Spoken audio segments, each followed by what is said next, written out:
All right. We be here. So, yeah, we were talking about the gas chamber and shit.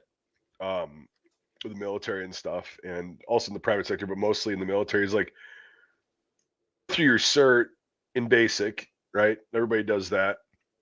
Get the gunk cleaned out of your fucking head. And then which Mike really wishes he could do right now.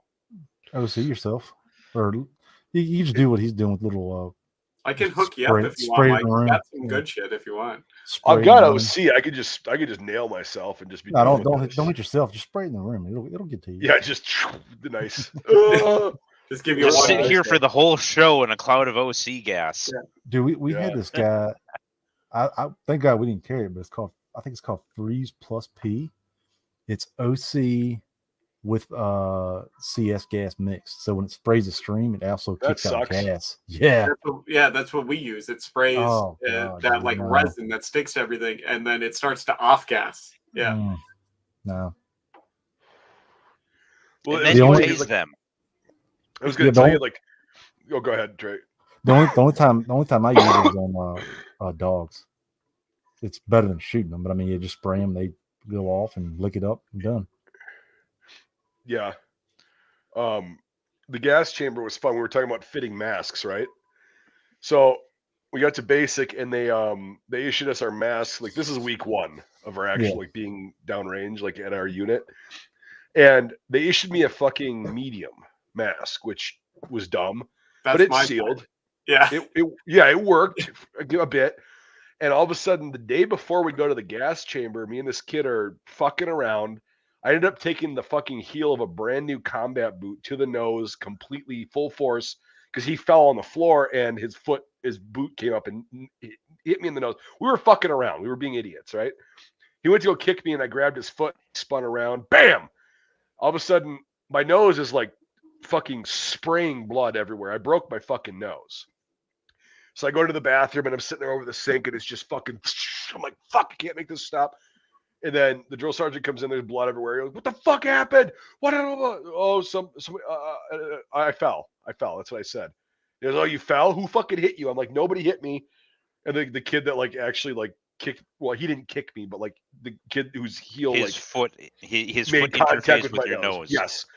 He was all scared. And I'm like, dude, no, we were fucking. It wasn't like malicious. And so I'm sitting there and I'm fucking. I got this big thing of toilet paper and shit, and I'm like doing this and blood. So anyway, my nose swells up. I can push right here, and the bone is popping out up here on my nose. And I'm like, oh fuck. The next day we go to the gas chamber, right? Mm. Ooh. And so my fucking face is swollen. My whole fucking nose is swollen to about twice the size it usually is. It's black and blue. I have black eyes. And we go there, and the mask that was borderline fitting, but not quite, now does not fit. And it fucking hurts like a bitch when I put it on, right? So we're getting ready. All right, put your fucking mask on. All right, line up, go into the gas chamber. We're the first fucking cycle in there. They light the bricks on the fucking table in the middle, and it just starts fucking pouring, just nasty smoke.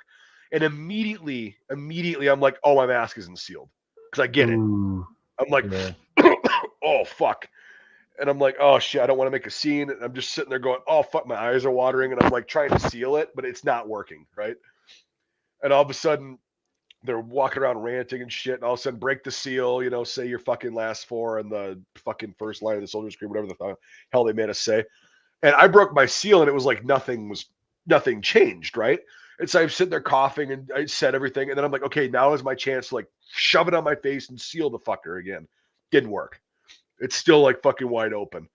And I'm just sitting there like dying, and I'm like, okay, so, and I was like the third or fourth person that they went through the line, so I have to wait for fucking 30 other guys to go through and like do all this shit, and I'm sitting there just in my mask, just fucking snot, and I didn't want to make a scene again because I'm like, I don't want them to fucking fail me because my shit didn't seal, Mhm. and I'm just like, okay, oh fuck, come on, and they're like, all right, blah, blah, blah, turn to the fucking right. Or turn to that door and then fucking put your mask and whatever in one hand, your helmet in the other. I take my shit off, and all of a sudden I'm like, okay. And people that hadn't experienced it really are like finally getting the burn, right? And then they're like, all right, until so-and-so stops fucking doing the crappie flop over there, we're staying in here. You need to fucking calm down. Screaming to calm somebody down. That's the Army way, right? Yep. And I'm just like, just fucking relax. Oh, so you don't want to put your shit in your correct fucking hands. Put your fucking whatever. And I'm like, okay, at this point, let's just get the fuck out of here. Like, pull your shit together, guys. Let's go. So we're in there for about another, what seemed like an hour, but it was probably like maybe 2 minutes. Yeah. And I'm just sitting there and I start gagging. But I did not eat a big breakfast because everybody that had been through the gas chamber said, do not eat a big breakfast that morning because you'll throw up. And I'm like, okay. So I had a couple like strawberries and some like cottage cheese, just a light breakfast. And I'm sitting there, all of a sudden I go, ah! And then all of a sudden other people start gagging. And I'm like, oh fuck, here we go. Because it's salt. Like the train of retching, yeah. Yep, CS is really salty. Like for those that are watching, CS gas is really salty. It's like it's just disgusting and it burns. And so I'm sitting there, I'm like, let's go. And I'm like, fuck. And my good friend, who I still talk to today, is like freaking the fuck out, being like a chimpanzee, just fucking get me out of here. And they're like, all right, nobody's leaving until you calm down. So they finally get him calmed down. Anyway, the door opens and it's fucking go. And yeah, that big oak tree's sitting there, and then there's a drill sergeant like, he's like, get the fuck go over that way. And I go out and I just like push the drill sergeant to the side and I just did one nice big retch. Nothing came up and I felt better. He's like, don't fucking touch me. Get the fuck. So I start moving. And all of a sudden it's like, okay, flapping my arms. Oof. Okay, feeling better. Had a massive headache though at that point. Like massive. But it cleaned out all the shit that was like the crud of week 1 of basic. And I'm like, okay, this is cool. So we go there and then we did the whole fucking NBC course, or what is it, Seaburn now, but it was NBC back then. Did all that shit, had a massive headache. That was fine. But the fact that my mask never sealed pissed me off. That sucked. So when you went to the academy, y'all did the gas chamber too there, right? I didn't go to the academy. For felonious. Yeah. We didn't do a gas chamber. So I want to say that was worse. That was worse because the shit they have is worse. Well, yeah, they just pulled a pin like through it. Like it was yellow. Like in the basic, it's a mist. You can see each other. Yeah. But when they put us like in a Connex box and they're like, pop. No, this is a fucking cloud. You can't. Yeah, it was yellow. Ours was like you teal. couldn't see in front of your hand. Yeah, you can't see in front of you at all. Yeah, and it burns your skin too. So it's not just your eyes. Right. It actually like actively Everything. burns your skin. Yeah. The CS grenades have like a concentration 3 to 4 times the tablets. Yeah. So I went in. I wore, because they were like, wear something you don't mind getting exposed or damaged. So I wore my ACU top, and I like cinched down the and the collar. Something you don't mind getting damaged. Yep. So the collar and everything. I was like, I've been through this. I know what it's like. Yeah. Yeah. Going through the gas chamber at basic, same thing. Well, not the same thing as Mike. Mike mask actually worked, but we went out back to the assembly area, and you have to do your 2 laps and then get back into formation or whatever. And just as I was finishing up my last lap of the assembly area, they're like, 4th platoon, get back in there. I'm like, motherfucker. But the guy that ended up being our platoon guy the rest of the cycle had tried running out as soon as he broke the seal on his mask. Oh yeah, bad. No. And so the whole platoon had to go back in for time number 2. I think it happens every cycle. Everybody. There's always that one guy like, thank God it wasn't us. We just stayed in there longer, but it's like, oh really? Okay. I was already out and deconned. Yeah, I know. Told me to go back in. Luckily, nobody ran for the fucking door. My buddy was just, I'm not going to call him out, but like he was just like literally freaking out, like panicking in there. But he never ran for the door, so I think that saved us. But we had to stay in there for X amount of minutes while he calmed the fuck down. And I was sitting there screaming at him. I'm like, so-and-so, calm the fuck down. Like, we got to get out of here. Like, shut up. And he's just like, oh, it fucking burns. And I'm like, yeah, shut up. We had one guy in our company. It wasn't my platoon, thank God. But yeah, he was like you said, bouncing, like literally bouncing off the ground, and he shot out the door. And but the second time we went back in, I guess he had that fear shot out of him, because he went back in the second time like a champ. He was like, I know what to expect, so I'm good now. But yeah, he went out and they brought him right back in, and he was good. It's But the bad. that flight or flight response when you've never been through it before. You Oh, just right. it's Well, different. And I'll tell you why I can't- knew what to expect in a second. I told this on the podcast on Scuttlebutt the other night, but like what the hell was I gonna say? There was one kid in our platoon that I felt really bad for because he was the only reservist we had in our platoon. The rest of us were nasty girls or active, right? This guy was reservist from Michigan. Well, that's the unit that all the drill sergeants were cycling in for the AT. So all the drill sergeants, like the thirds that we had, were from this unit that he was going to be in, and they knew who he was. And they were like, "All right, you're going in for another round. Just him. You're going in for another round without a mask. We're gonna see how you do." And that guy was fucking. I think he ended up becoming a drill sergeant, like a reservist drill sergeant, in the end. But like this guy, he was a fucking wrestler. He was a fucking athlete, short, stocky fucking dude. But they made him go through a second time with a different platoon without a fucking mask on from the get go, and he just fucking took it on the chin and did it, and was like, "God damn, that sucked." Did But you have no, any he was drill sergeants that like stayed in there without a mask, like just yeah, embracing no, the suck? all of them. None of Dude, them had masks on. we had one. I think he was borderline psychotic, and he was in there like laughing. He's like, "Oh, what's wrong? It's not that bad." And I'm like, "Dude, Well, they build up a you're built tolerance different." to it. yeah. That's the thing is you could build a tolerance to CS.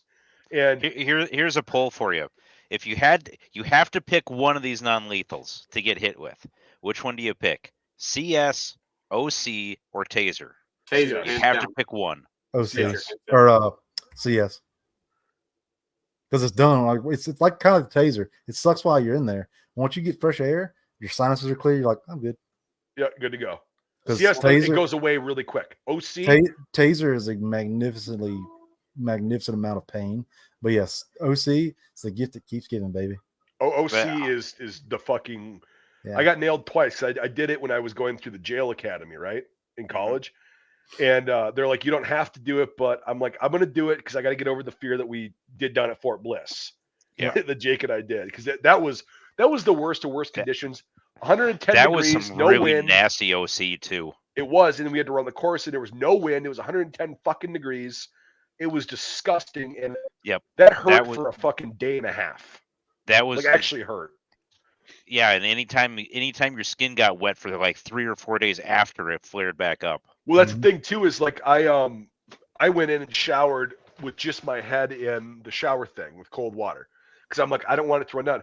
Our XO, I'm not going to name names, but you know who I'm talking about, K-Bar, right? K-Bar. He decides to go take a shower immediately afterwards. We heard that scream from across the fucking like way, right? Because it went down and it got to his balls, all the OC in the shower, and he was fucking screaming.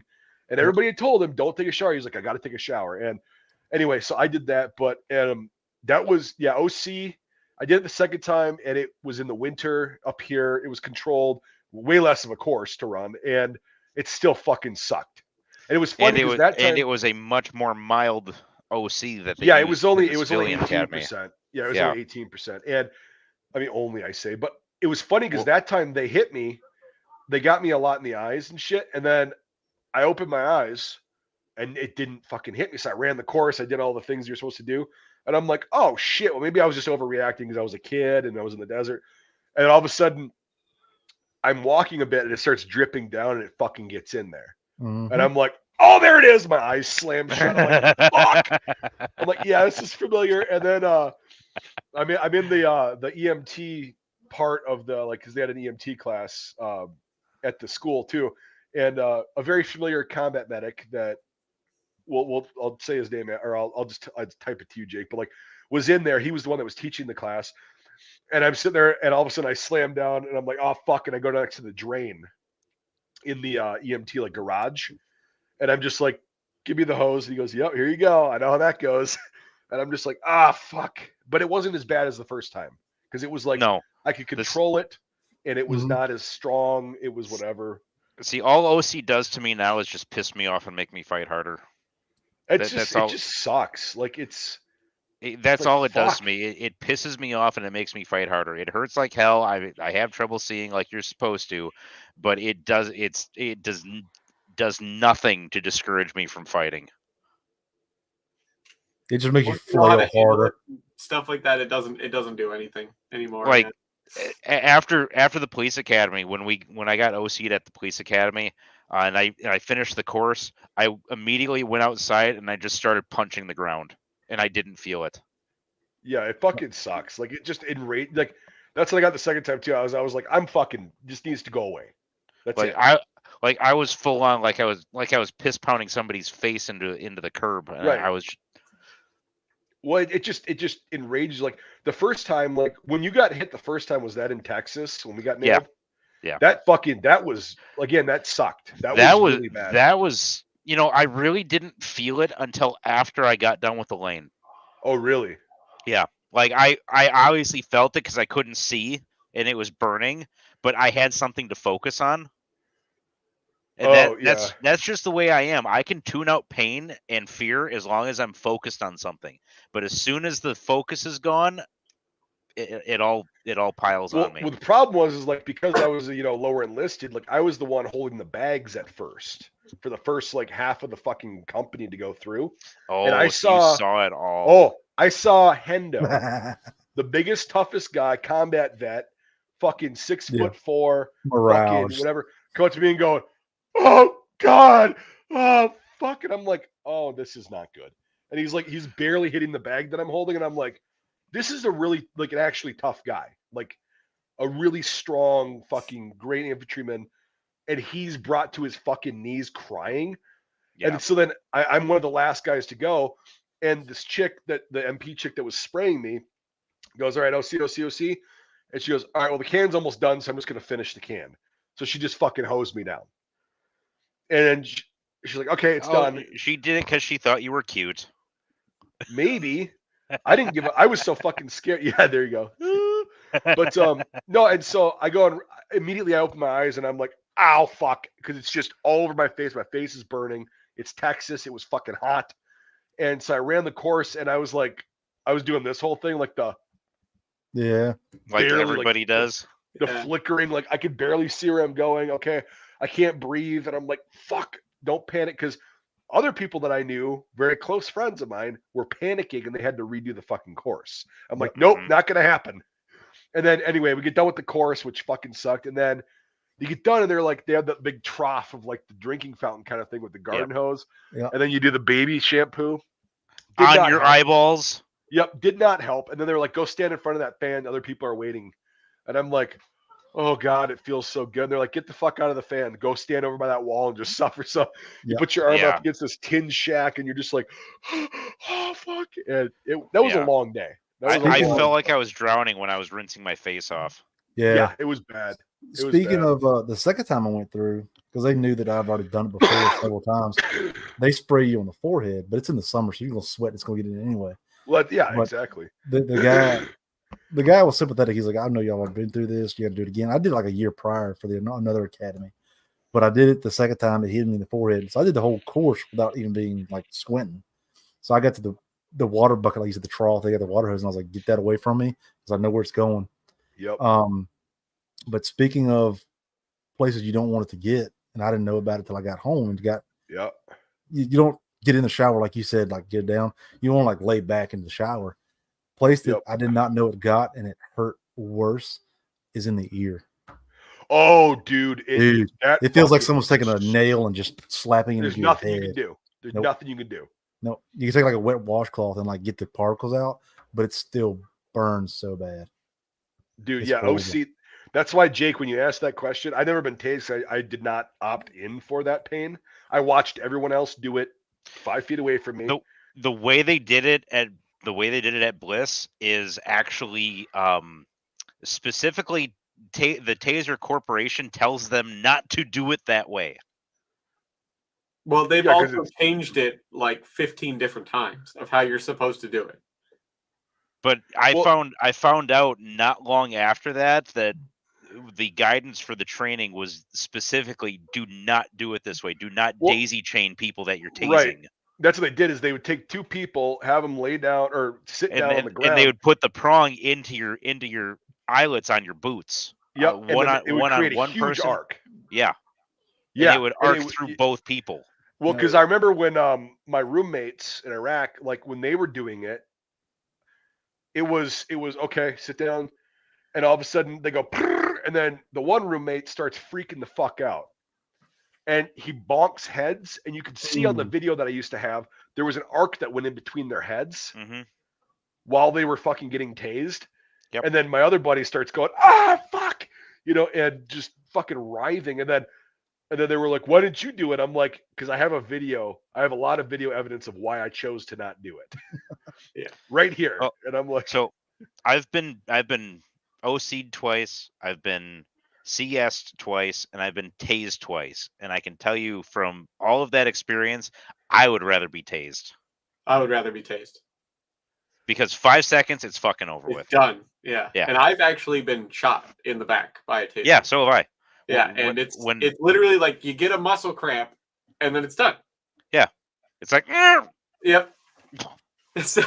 And depending on like who's shooting at you, like if they don't get a real far spread on those probes, it's not so bad. You can actually stand up the whole time because it doesn't hit a lot of muscle groups in, and you're fine. So I would the alligator out clipped us of the shoulder three, and I would stomach. rather be tased. I'd rather get CS. Like I said, they when I did mine, the alligator clipped your skin like shoulder and stomach, and it really, really hurts. oh, But, yeah. It doesn't hurt when you're actually getting shot with the probes. yeah, when you're shot with it doesn't hurt because those contacts are specifically designed to not get hot. When they clip them to you, the contacts get hot. Yeah. And that's what hurts. So like the dart spread on mine when I got tased was only like 11 inches. It was right under my right shoulder blade, and then it was just kind of right in my lower left back. And so like basically I just went like this. My back just kind of, and that was it. Stood there the whole time. Didn't fall over. For me, one probe was in my right shoulder, and the other probe was in my left hip. Yep. Oof. That's about So I had a full back spread. Yeah. And I went down, but like I said, 5 seconds, it was done. You don't feel the probes going in because they actually start arcing with your skin before they make contact. Yeah. So they actually numb your skin before they hit you, so you don't feel it when they penetrate. And then if the person who is doing the taser knows what the fuck they're doing, they're pulling those probes out within a couple of seconds of the power going off. Yeah. Yep. While the skin is still numb. And you hardly even bleed or anything. It's such a tiny little hole, yeah. Well, I think it singes it too. Like not it just really. stops the bleeding. No, not really, because like no, they still have to put band-aids on you. Oh yeah, still got a band-aid. The contact points, the probes, because of how high the voltage is, like you only have to get them within 1.5 inches of the skin for them to actually work. They don't even need to be stuck in you. Yep. But they I only know that because I'm a certified conducted energy weapon instructor now. But it's thank you for your service. Yeah. You have to get them within 1.5 inches of the skin, and you're not supposed to hit the spine. There's quite a lot of people that get shot and it hits them in the spine, and that will hurt because you're hitting the spine. Weird. But like other than that, most people say they don't even feel it. They just feel like they just randomly have a muscle cramp, and then that's it. Every other guy that I went be bad there. Every other guy that I went to the academy with who went through that taser training, they got hit with it and they just started screaming like a little fucking bitch when they were hit with the electricity. Yeah. And me, it was just like, yep, you just lock up, yeah. And it's like, I had one grunt right when it first hit. 5 seconds later, I was like, oh. Jake's that guy in that fucking video. I'll get you, bitch. Why did you just tase him? We get those like excited delirium people, and they've got like 8 fucking taser probes in them, and they're just standing there. They're just riding the fucking lightning. Smoke's basically coming out of their ears, and they're just just coming at correct you. Me if I'm wrong. It's mainly going to affect people with more muscular build, right? Well, here's the thing. So like the fatter and more out of shape you are, the less it works. Yeah. Because it turns out fat doesn't conduct electricity that great. Well, I guess I'm good then. So, if they say taser, I don't give a fuck. I'm still going to be belligerent. The other thing it doesn't really work on is very small people. So we're finding an increase in like women, very small women, like people that are like sub 5 feet that don't have a lot of muscle mass. It doesn't work super great on them either. That's like another thing. Out of the 2 women who were in my academy class, none of them went to the fucking taser training. Not a single fucking one. Because it was voluntary. Yeah. But it's like, So the worst thing you could be is if you're like 6 feet tall and between like 200 and 300 pounds. That's where it's going to be the worst. Because you're big, you have a lot of muscle, and you're a larger person. So that's how they get you. Oh, hang on. You guys want to hear about how I knew about what CS was before I went to basic? Because your dad is a cop? Yeah, well, actually, yes. And how stupid he was when I was a kid. Hey, go So play he with the had one. sand. He had one of those old school. I think it's M something. The old canister things of CS, like the grenades, like the riot control grenades. You pulled the pull pin, right? But yeah, it looks like a smoke Right. grenade, but it's like it's a pulpit. Yeah. And when I was a kid, he had it. I don't know how the fuck he got it, why he got it, but it was way expired. And so I convinced him to go out to this little shooting area that we had when I was growing up. And he let me. I had a gas mask that we got at a gun show for like $5. It was awesome. And I pulled the pin, and that's when I realized that when you let the lever go, that's when it actually sparked. I thought from watching war movies that you had to like push the lever or like squeeze it. No, whatever. Anyway, so pop. Oh, learn how grenade fuse works. He goes, throw it. I threw it. Walked through the gas. Just nothing. It was gas mask. I was like, oh, this is fucking fun. All of a sudden, the visible gas dissipates, and he goes, "Oh, this is Good Friday, by the way. This is like 1998, and it's Good Friday. I remember this. There's a reason for that." And he goes, "All right, we gotta get to church. Go retrieve the canister." So I walk up there and I take my mask off, and I'm like, "Oh, whatever. There's no gas left." Well, it was like I hit a fucking brick wall, and I'm like 8 years old, right? If that, 7 or 8 years old. And I just went, oh, fuck. And then he's like, oh, shit. And then I'm like down, just fucking mucus, panicking and shit. And long story short, we both got exposed to CS really bad. And we ended up retrieving the grenade canister, which was very hot. We get home, and my mom, we walk in the house, and my eyes are like bleeding. They're fucking watering so much. He barely got us home. We get home, my mom goes, "What in the fuck did you do?" And all of a sudden she starts getting like the CS off whiff. of our clothes. And she's like, oh my God, we got to go to church, blah, blah, blah. So jump in, grab new clothes. We go to church. My dad and I are both right now fucking in decon phase, having been exposed to CS like straight up. And we go to church and we're sitting in the pew. And all of a sudden people next to us are going, like before church starts. And my mom's like just fucking furious. She's like, how stupid can you be? This is I can't even believe this. And everybody's coughing around us and shit because they're getting secondary exposure to CS in church. That's the best part. and I'm like, I'm sitting there as a kid, I'm just sitting there like crying. I'm like, oh God, it hurts. And it was bad. So we sat through Good Friday Mass, contaminating everybody around us with secondary CS. But hey, I got to throw a grenade, right? Yeah. There you go. Yeah. Hey, Blarney wants to know, what years did you serve? That was a good minute ago. Yeah, I was 2008 to 2012, and Bravo was 2000 whatever. 2002 to 2010. Yep. Except you really can't count the 2002 because I enlisted in December of 2002. Well, then just say 2003 then, fuck stick. But that would be inaccurate. Oh my God. I mean, he's technically correct, which is the best kind of correct. That's why it's funny when we were in Iraq, I say 2009 and 2010, even though we were in Iraq for 10 we fucking came home in days. 2010. Right. 10 days into 2010, we came home. But I was like, that fucking sucks, by the way. You're in fucking Iraq, and it's like, why do they set it up so that it cycles in the fucking wintertime? It's like 90 degrees and it's like 90 degrees in Iraq. You get on a plane, you get off, 12 hours later, and it's fucking 20 below. And it was funny because first deployment, it was November. Well, right, and it was funny because Iraq in the winter is actually really nice. It's like 80 or 90 during the day and like 60 to 70 at night, and like nice and dry. And it's very fucking cool, and compared to what it is the rest of the year. And then we got back January 10th. We got back, and it was 20 below zero, and I was one of the only idiots that like when we got on the plane in Kuwait. I brought my field jacket. I was like, I'm gonna just bring this because I know what it's gonna be when we get home. Everybody else is just wearing their shit from Iraq, like their regular ACUs, right?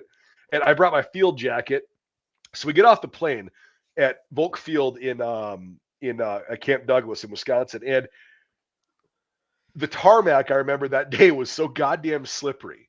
It was like this fucking film of ice that our commander takes a step off because I was like a few people behind him getting off the plane because my buddy was the guidon bearer. So he was like, okay, be behind the commander. And then I was like, well, I'm going to get off too because I'm sitting next to you. We're sitting there. Our commander takes 3 steps off of the fucking Freedom Bird back in Wisconsin territory, eats shit on the tarmac. I mean, eats shit. Doesn't just and the families are watching it happen. Yes. Yep. The families are all lined up. You're home. Just fucking bam, face plants, and then everybody else is slipping and sliding, and everybody's like, God damn, it's so fucking. I wish I had those pictures still of like us because everybody's in their ACUs just freezing their ass off trying to get off the tarmac, but you can't walk fast because it's fucking glare ice. Yeah, Benny Hill music is playing in the background. Right, exactly. And I'm the only one with a fucking field jacket on. I was the only one smart enough to wear that fucker. And I'm like, I'm okay. It's cold, but I'm okay. We can't wear headgear on a fucking flight line, so we're all like that. But our commander ate total shit. You remember those? You remember those foliage green puffy down jackets with the Equix Gen I got yelled 3? at for wearing that. Yeah. I had one of those. I packed mine in my carry-on bag, and everybody's like, "Oh, what do you do? What are you packing that for?" It's like, we're getting back into Wisconsin in fucking January. Yep. Idiots. Yes, we live in the north. How much trouble you think the band would have got in trouble if he fell? And he's like, wah, wah, wah. Yeah. I would have laughed. I was laughing when he fell. I was like, oh shit. And I was laughing because he goes, because like my buddy went up the guidon bearer, like put the guy in one hand and he was trying to help me. He goes, no, I got it. I'm fucking fine. And I was like, oh God, shit. And then other people were eating shit too behind us that didn't see that little incident. And it was just fucking hilarious. We go up to our families and shit, like, hi, haven't seen you in a while. And it was just fucking hilarious because everybody was fucking freezing. And it was and like, then they march us into a hangar. Yeah. Marched into and the hangar was fucking cold. And it was like 10-15 minutes to be with your family. And they're like, all right, we're going to Fort McCoy for demob. And there was another 5 fucking days. And it was just fucking stupid. But Edward in chat asked if you try to Zen. No, I quit dipping. Like I vape for a reason. Like I used to go through over a fucking can a day of fucking Grizzly Dark Wintergreen. Damn. I used to dip like a madman. Well, these are it was gross. Well, I know, but it's still I don't if I put something in my lip, I'm gonna go buy dip. If I try a Zen, I guarantee you I'm gonna go buy a can of dip, and I don't want to do that. So dipping is gross. Yeah. So is being you. You should just do heroin like a real man. Yeah. Get that tasty black tar heroin. Yeah, it's called heroin, not hero lose. God. Well, when you put it like that. I know, right? Hell of a salesman. Yeah, good stuff. Y'all tried that? Seen that Devin video? Y'all seen the video? It's like a British comedy. They're like TSA, and the guy gets confiscated. He's handcuffed at the table. He's like, "What is this?" He goes, "I don't know." So they try it. He's like, "Oh, wow." Yeah." He's like, "Yep, definitely heroin." Jesus. Devin can probably hook you up. I know some people, unfortunately. I know plenty of people. Yeah. And he probably has access to the evidence room. Not by choice. I do actually have access. So thank you for your service. Yeah. It's not that great, to be fair. It's mostly just a shit ton of knives people have in their fucking pockets and then decide to not remind us that they have that in their pockets. So we're like, we're taking.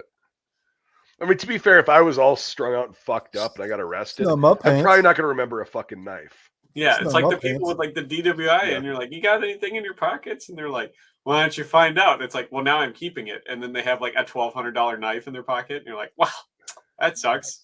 It's like, great. Fucking Navy Customs taking my fucking Microtech. Yeah. There you go. See, exactly. Those are expensive. Yeah, it was. That's- It was a $350 knife in 2009. I That's can't good. afford Probably to like replace it $600 now. now. Yeah. That's Yeah. the Navy. Yeah, the Navy Customs, they were not. Fuck they, them. They were no, they were. It was funny because they were dicks a lot of times. But when I went home on leave, I had to piss so fucking bad. Like, so we got stuck at BIOP, right, at Baghdad International Airport, and they sequestered us into the fucking hangar thing because they're like, yeah, when a flight comes, you guys all have to be here, and we couldn't piss or anything. But I was like so fucking tired, and I was like, I don't want to sleep and then miss the flight somehow. So I was pounding water to stay awake. Yep. And all of a sudden, I'm like, okay. I took one piss. I think I went out and like fucking escaped, took a piss, come back, and we're sitting there for like another fucking 5 hours. It's like 3 a.m. They're like, all right, cool. C-17's on the tarmac. Get the fuck out there. Cool. So I get in there. I'm in the middle seat, of course. You know, my fucking giant ass. I'm in the middle seat. I'm like, I just want to go home. I just want to go home. I just want to go home. Don't care. All of a sudden, I'm like, oh, I have to piss really bad, like really bad. And so it takes forever. We get on the tarmac. The sun is coming up when we take off, which is apparently a no-go, but like we did it. So we're flying down to Kuwait to go to Ali Salim to go home on leave. And I'm like, I gotta, like, it's an emergency. I have to piss so fucking bad. I think I'm gonna piss my pants, but I'm stuck there in the middle. Anyway, we land. It's fine. Yeah, right. There's officers and shit around me. Like, it's not good. Oh, And so darn. You're going to ruin get the to Ali career Salim. of uniforms. It's still a little bit dark, but not dark enough. So I'm like, I got to find a place on the tarmac to go take a fucking piss. But there's females all around. And I'm like, well, I don't want to get in trouble for that. I don't want to get a fucking EO complaint filed. So I find a place and I just whip my dick out to take a piss. And they're like, all right, let's move. I'm like, God damn it. This is not good. It's at the point where it's past the pain and it's like numb. And I think my bladder's going to explode. Well, we get there. We go through customs, which is a fucking hour and a half brief of here's what you can and cannot have. I had a bunch of Iraqi army like shit that I wasn't supposed to take home in my boots and like fucking hidden around my body because I knew that they would wand us and shit, but like they wouldn't find those unless they actually searched me. But if they did, I had them hidden. But I'm sitting there and I'm like, I gotta fucking piss. I gotta fucking piss. I gotta fucking piss. I gotta fucking piss. And finally, I had been holding my piss for about 7 or 8 hours at this point.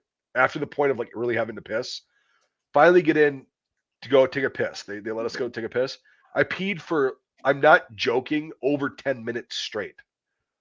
I pissed. And That's a bladder infection right there. yeah, well, it was fucked up. But I got through customs and they weren't dicks. But I was walking funny because I had fucking all this Iraqi insignia, all this Iraqi army insignia and shit in my boots and stuff. What the fuck is this? I just saw it online. Oh, It's those a, are early B-17s. Y1B 17s, number 8180 and 10. Second bomb group pass over New York City Financial District on the East River Bridge in Brooklyn in 1938. So yeah, they're super early. They got the like the PBY bubbles. Yep. Inside. Well, Yep. look at cool. the tail profile too. Oh yeah, the very big ass Very tab. defined. Very big. Yeah. EH. Now, anyway, gents, I am gonna go because I'm getting up at 1:30 in the morning, and I have to drive in this fucking snowstorm that we're getting again. And it's going to be cold as fuck. Yeah. Well, actually, here it won't get cold until tomorrow night. Sunday. Yeah, Sunday Yeah. it's supposed to drop. But no, I drove in this fucking shit all goddamn day today, and fucking retards and snowplow drivers who weren't doing their fucking jobs. Yep. Oh, they're out here when there's a dusting. There was a quarter an inch, and the snowplows are out because they haven't gotten to work all year. So they're like, oh, any kind of justification, I'm going to be out there. They don't put their blades to the fucking asphalt. They just go and they drive and they collect their paycheck. It's like, go fuck yourselves. Yep. Salt Yeah. the intersections. They Doesn't run the work. little salt thing for half a second by a It's stop sand. sign. It's Isn't sand. even enough. It's sand, which is not bad because it doesn't destroy your car undercarriage as much. But yeah, Well, I'm so glad they switched to the liquid shit here now in Minnesota, so they don't even do the salt or the sand anymore. That They just shit's freeze awful. spray everything. yeah, the cheese fucking- brine. Yeah, Yeah, where I work, I think They use, it's below 40. it's very effective at it's very effective at pre-treating the roads, But you have to pre-treat the roads. but you have to pre-treat. Yeah. I don't think Minnesota knows the definition of snow removal anymore. No, it's gone They're- downhill the last couple of years pretty bad. weird. Well, they can't get any plow drivers because it turns out nobody wants to do it and they don't want to pay. So, I mean, fuck, you can Yeah. go out and be a school bus driver for almost twice as much money. Yep. So McNulty's from Germany. He says 2 a.m. there. Says, love the stream. Good shit. Well, if you love the stream, we'll keep fucking going without Jakey Poo because he's gotta be a hero and drive tomorrow. Because I've been up since 1:30 today, and I'm getting up at 1:30 again tomorrow. Well, then get the fuck off of here and go to sleep. Have fun, guys. Yeah, later. Yeah, bye. People won't hear me talking bad about truck drivers after the global war on terror and all this other shit. I'm not going to do anything. I'm not going to ever talk bad about truck drivers. I don't talk bad about him either. I just give Jake shit because I know him and he's a fag. That's fair. Oh, hey, buddy, what are you doing? Ugh. What are you doing up there? So did you guys Speedy, did you hear about the scuttlebutt we did with that movie, the Tunnel Rats? I don't even think I've seen that movie. I heard No, you said it was bad. don't waste your time. It's when I say it's the worst movie I've ever seen, I'm talking about category wide. Damn. It's the worst. I can't believe. Here's the thing: is if it would have just been like a fucking Netflix or a YouTube or whatever like release with no like actual greenlit production value, I would have been like, okay, whatever. It's another one of these. This thing got greenlit and funded. They made, or no, okay. So the budget for this fucking atrocity and insult to every filmmaker in the world was $8 million fucking dollars. Yeah, okay, so get this. $8 million. What do you think they made on this? Worldwide box office that we could find. 2.5 million. 500 grand.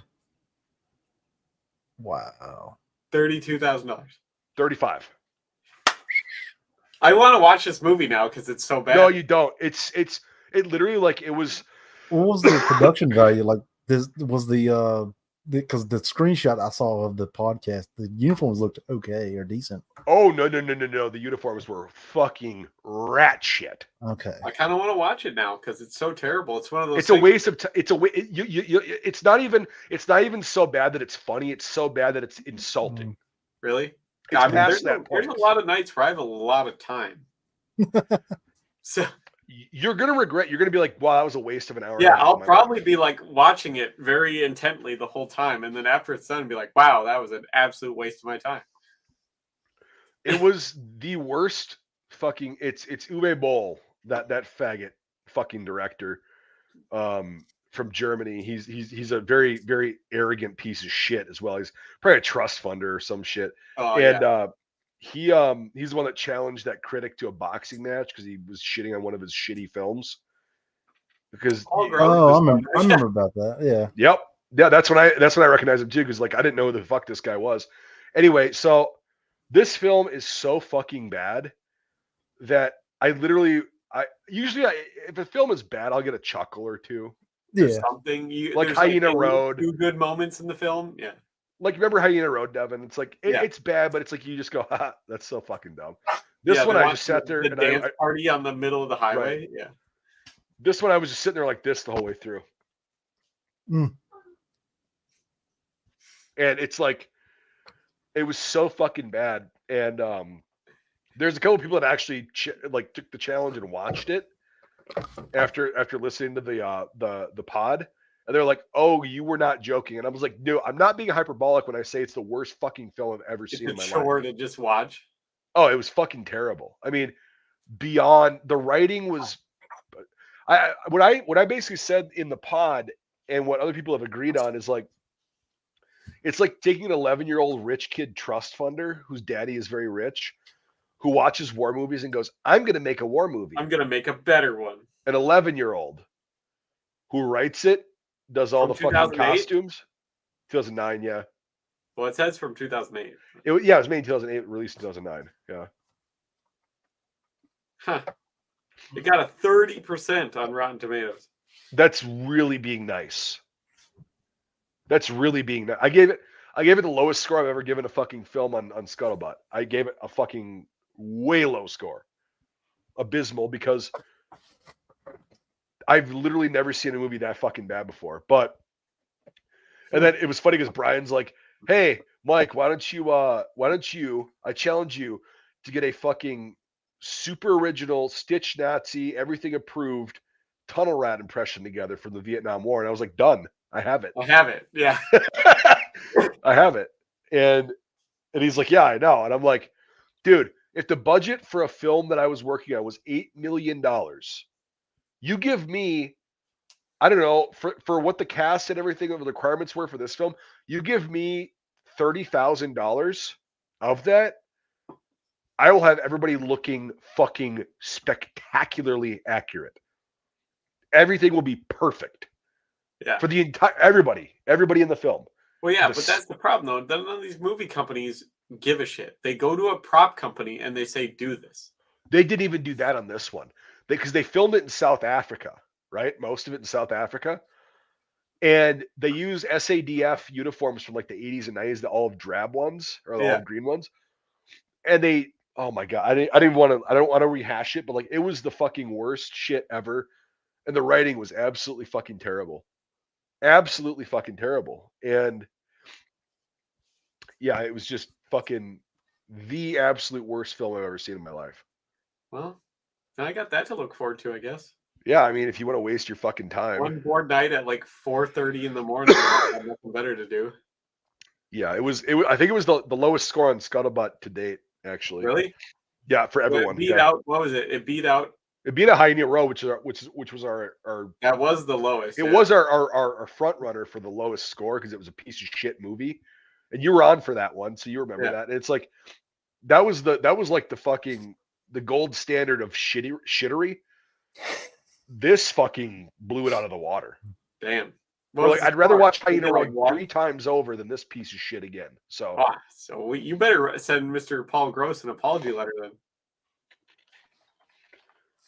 2 wrongs don't make a right. But if I'm pretty sure it was quoted as like being the worst war movie Mike's ever seen, but now it's not anymore. So you gotta send Mr. Gross a apology letter. Yeah, Paul Gross, he's got a pass on the Uwe Boll is the fucking worst. Here we go. Oh, that was a nice one. Got it. Right on the back of my nose, that big fucking chunk that was sitting there. Oh yeah, you finally clear that, and you're like, oh. Yep, sucked it out. Yeah. Oh, by the way, you guys see? So you guys know I've been making these fucking helmet covers, right? Oh yeah. Mm-hmm. Dude, the Japanese Jitai, whatever the fuck you pronounce it, it looks really cool on a Pasget or on a fucking any kind of. Are you sewing in the scrim holes? Yeah, I do the buttonholes and I cut them. Yep. Okay. I do it on all the ones except the winter ones because the winter ones it's not necessary. You don't have the foliage loops, yeah. Yeah, but like all the rest, like the woodland and desert ones, I'll put the foliage loops in. But yeah, I'm doing a limited run of these, and yeah, they just fucking look badass. I love. They're this shit. super easy to make too. Like once you have like the templates out for them, they're super. Well, easy. I do have the template. It's just very time consuming. That's the problem. Yeah. It takes me about from start to finish. I mean, I'm doing a batch of these at a time, but like it'll take me about an hour and a half per from start to finish, which is a long time. Yeah.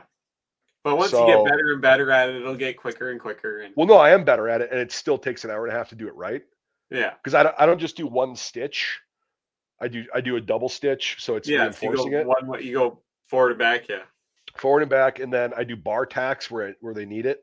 Yep. Which takes time and all that shit. But like I do it right, but it's time consuming, but I also like doing it. And it's fucking cool because I mean I've always wanted like when I get up again in a second, I'll get the plane tree, right? One of my favorite camo patterns ever.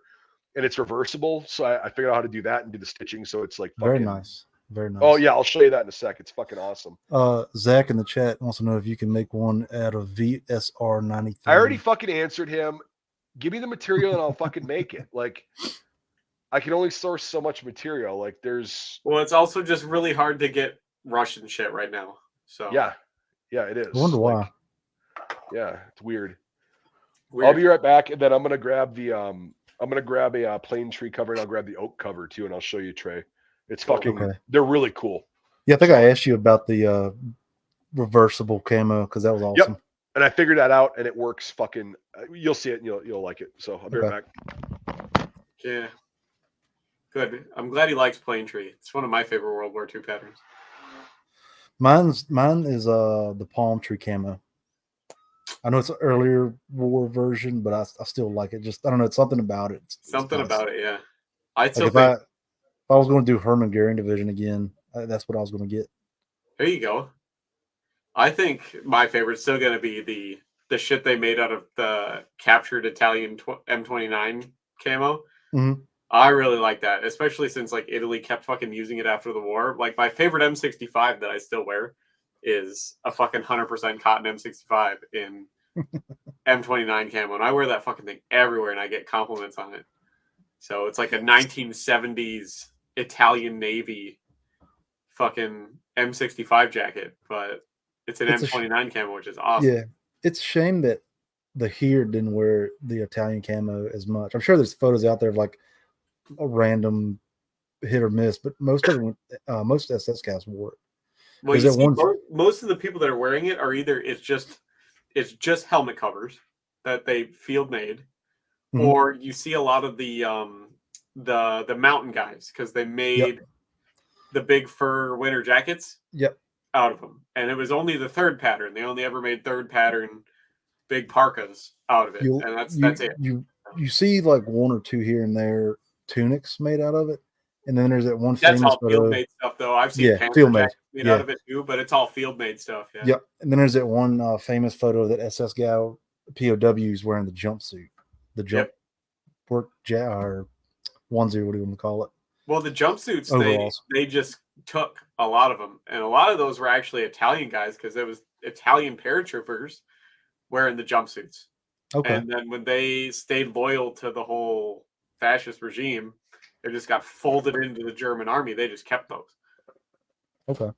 So, but like, yeah, because that's what the Italian paratroopers wore, jumpsuit. Okay. Made out of that stuff, yeah. And they had the coolest helmet of World War II. The fucking Italian M42 airborne helmet. That thing is awesome. And a lot of people don't know it, but it's actually one of the rare helmets. You could still find them. I had one. I actually just recently sold one to an Italian collector looking for one. The Italian M42 paratrooper helmet. It had so many good features to it. It's so comfortable to wear.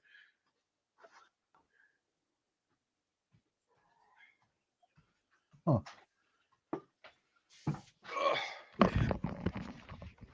All right, check this shit out, Trey. It's awesome. That's awesome. Is that not fucking slick? Now you've got to make like the what designation was the M86 jacket to go with it? Oh, like the woodland jacket to go with the. Oh, the M81. Yeah, M81. Yeah. That'd be cool. I have what I'm disassembling. For me to make a jacket, though, it would be like $200 because it just takes so much fucking time. I mean, it'd be cool just to have for yourself. Yeah, like dude, make it reversible. Oh, it'd be I'm awesome. good. I'm going to. So here's the Oak A. Here's the Oak A. I don't mind the summer pattern, but I like the Plane Tree better. I love the Oak A Autumn. Yeah. Yeah. Does it have the which one had the number in it? That's the Plane Tree. Plane Tree, okay. Because they had like 6 different generations of Plane Tree. They had really 3, but they had 2 numbers in each one. This is 3-4. So this is, let me see if the fucking numbers on this one. I'll take this off quick, fast, and in a hurry. You know what you really should do if you're gonna make yourself a jacket? You should make like the Desert Night parka, but in reversible. Not a bad idea. I would just have to get an original. What is that? The M51 fishtail kind of? Yeah. I have a DNC parka. Yeah, so this particular cover doesn't have the numbers on it, but yeah, I just love Plane Tree. If I had it my way, honestly, someday I might get rich enough to like be able to buy like 1,000 meters of material. I'd have Plane Tree summer on one side and then the Oak A autumn on the reverse. Heck yeah. I think I don't know much about the SS camo. Is it truly reversible, or do you have to put 2 of them together? No, it's reversible. It's reversible, yeah. It's dyed that way, yeah. It's a heavy cotton duck. Yeah. Gotcha. So it's a really Okay. thick canvas material. I don't like the see. Here's the thing: is what I'm saying is I think the Oak A Autumn is better. The Plain Tree Autumn is just kind of like too weird. But the Oak A Autumn is a lot fucking better. So like I said, I would have ideally in like a best case scenario this for the summer pattern, and then the OK Autumn as the obverse. But it's kind of Well, fucking hard getting. if you like that stuff, Trey was talking while you were gone. He's like, why don't you just do like the palm pattern? I love am. the palm. I love the palm. Palm is Yeah. my favorite. Palm is my fucking favorite of all. This is my second favorite World War II German pattern. Palm. Here's the thing: is I showed you that, right? Like I got a sample, Maybe. and there's people that are asking me, "Did you get these from Spoonflower?" No, most of them I don't. There's a couple that I do. Let me show you this. Where the fuck did I put it? Where There you it left You it. need one. I know where you could get one. Mike's So military. yeah, but so I did this, and I got this dude. I've been buying shit from him for years. I just don't. I was getting like swatches and shit. Now that I actually know how to sew, I ordered some kind of I don't know, trial run material, but I did get. No, Mike, you know, like I said, you're more the SS camo guy. That was more early war, right? The palm. Palm and Plain Tree were the earliest, and then Oak Okay. came out in like 37. Um, the thing with the SS camo is it was all privately paid for and contracted by private companies, Yeah. right? Because Okay. the SS was not part of the fucking Wehrmacht. Yeah. So it was like a private kind of paramilitary organization. And so they would get contracts with private companies that design these things, and then they would print the patterns and then make smocks and shit like that, which were literally just made for camo to be worn over the uniform at first, and then they started incorporating pockets and shit like that. But so here's my favorite. This material itself sucks. That's why I got more sturdy material coming, but this pattern's fucking stellar. Yeah. It's my all-time favorite. And so Yeah. yeah, this fucking pattern, and this is not reversible, unfortunately, Okay. because it's modern printed and all that shit, and it's not done the way. And I actually I cannot find reversible palm like material. Like I can get oak, I can get plain tree, but I can't get palm. And I'm like, Which is what the weird. fuck? You think palm is pretty popular. Right. So, It was one of the most common patterns the SS used, and the Hermann Goering division and some of the army units wore them too. So, but it's no, palm is by far my favorite. And this version of palm too, like the tropical kind of the more green palm, yeah. that I think with the autumn palm was the best fucking camouflage, one of the best patterns ever fucking devised. And Okay.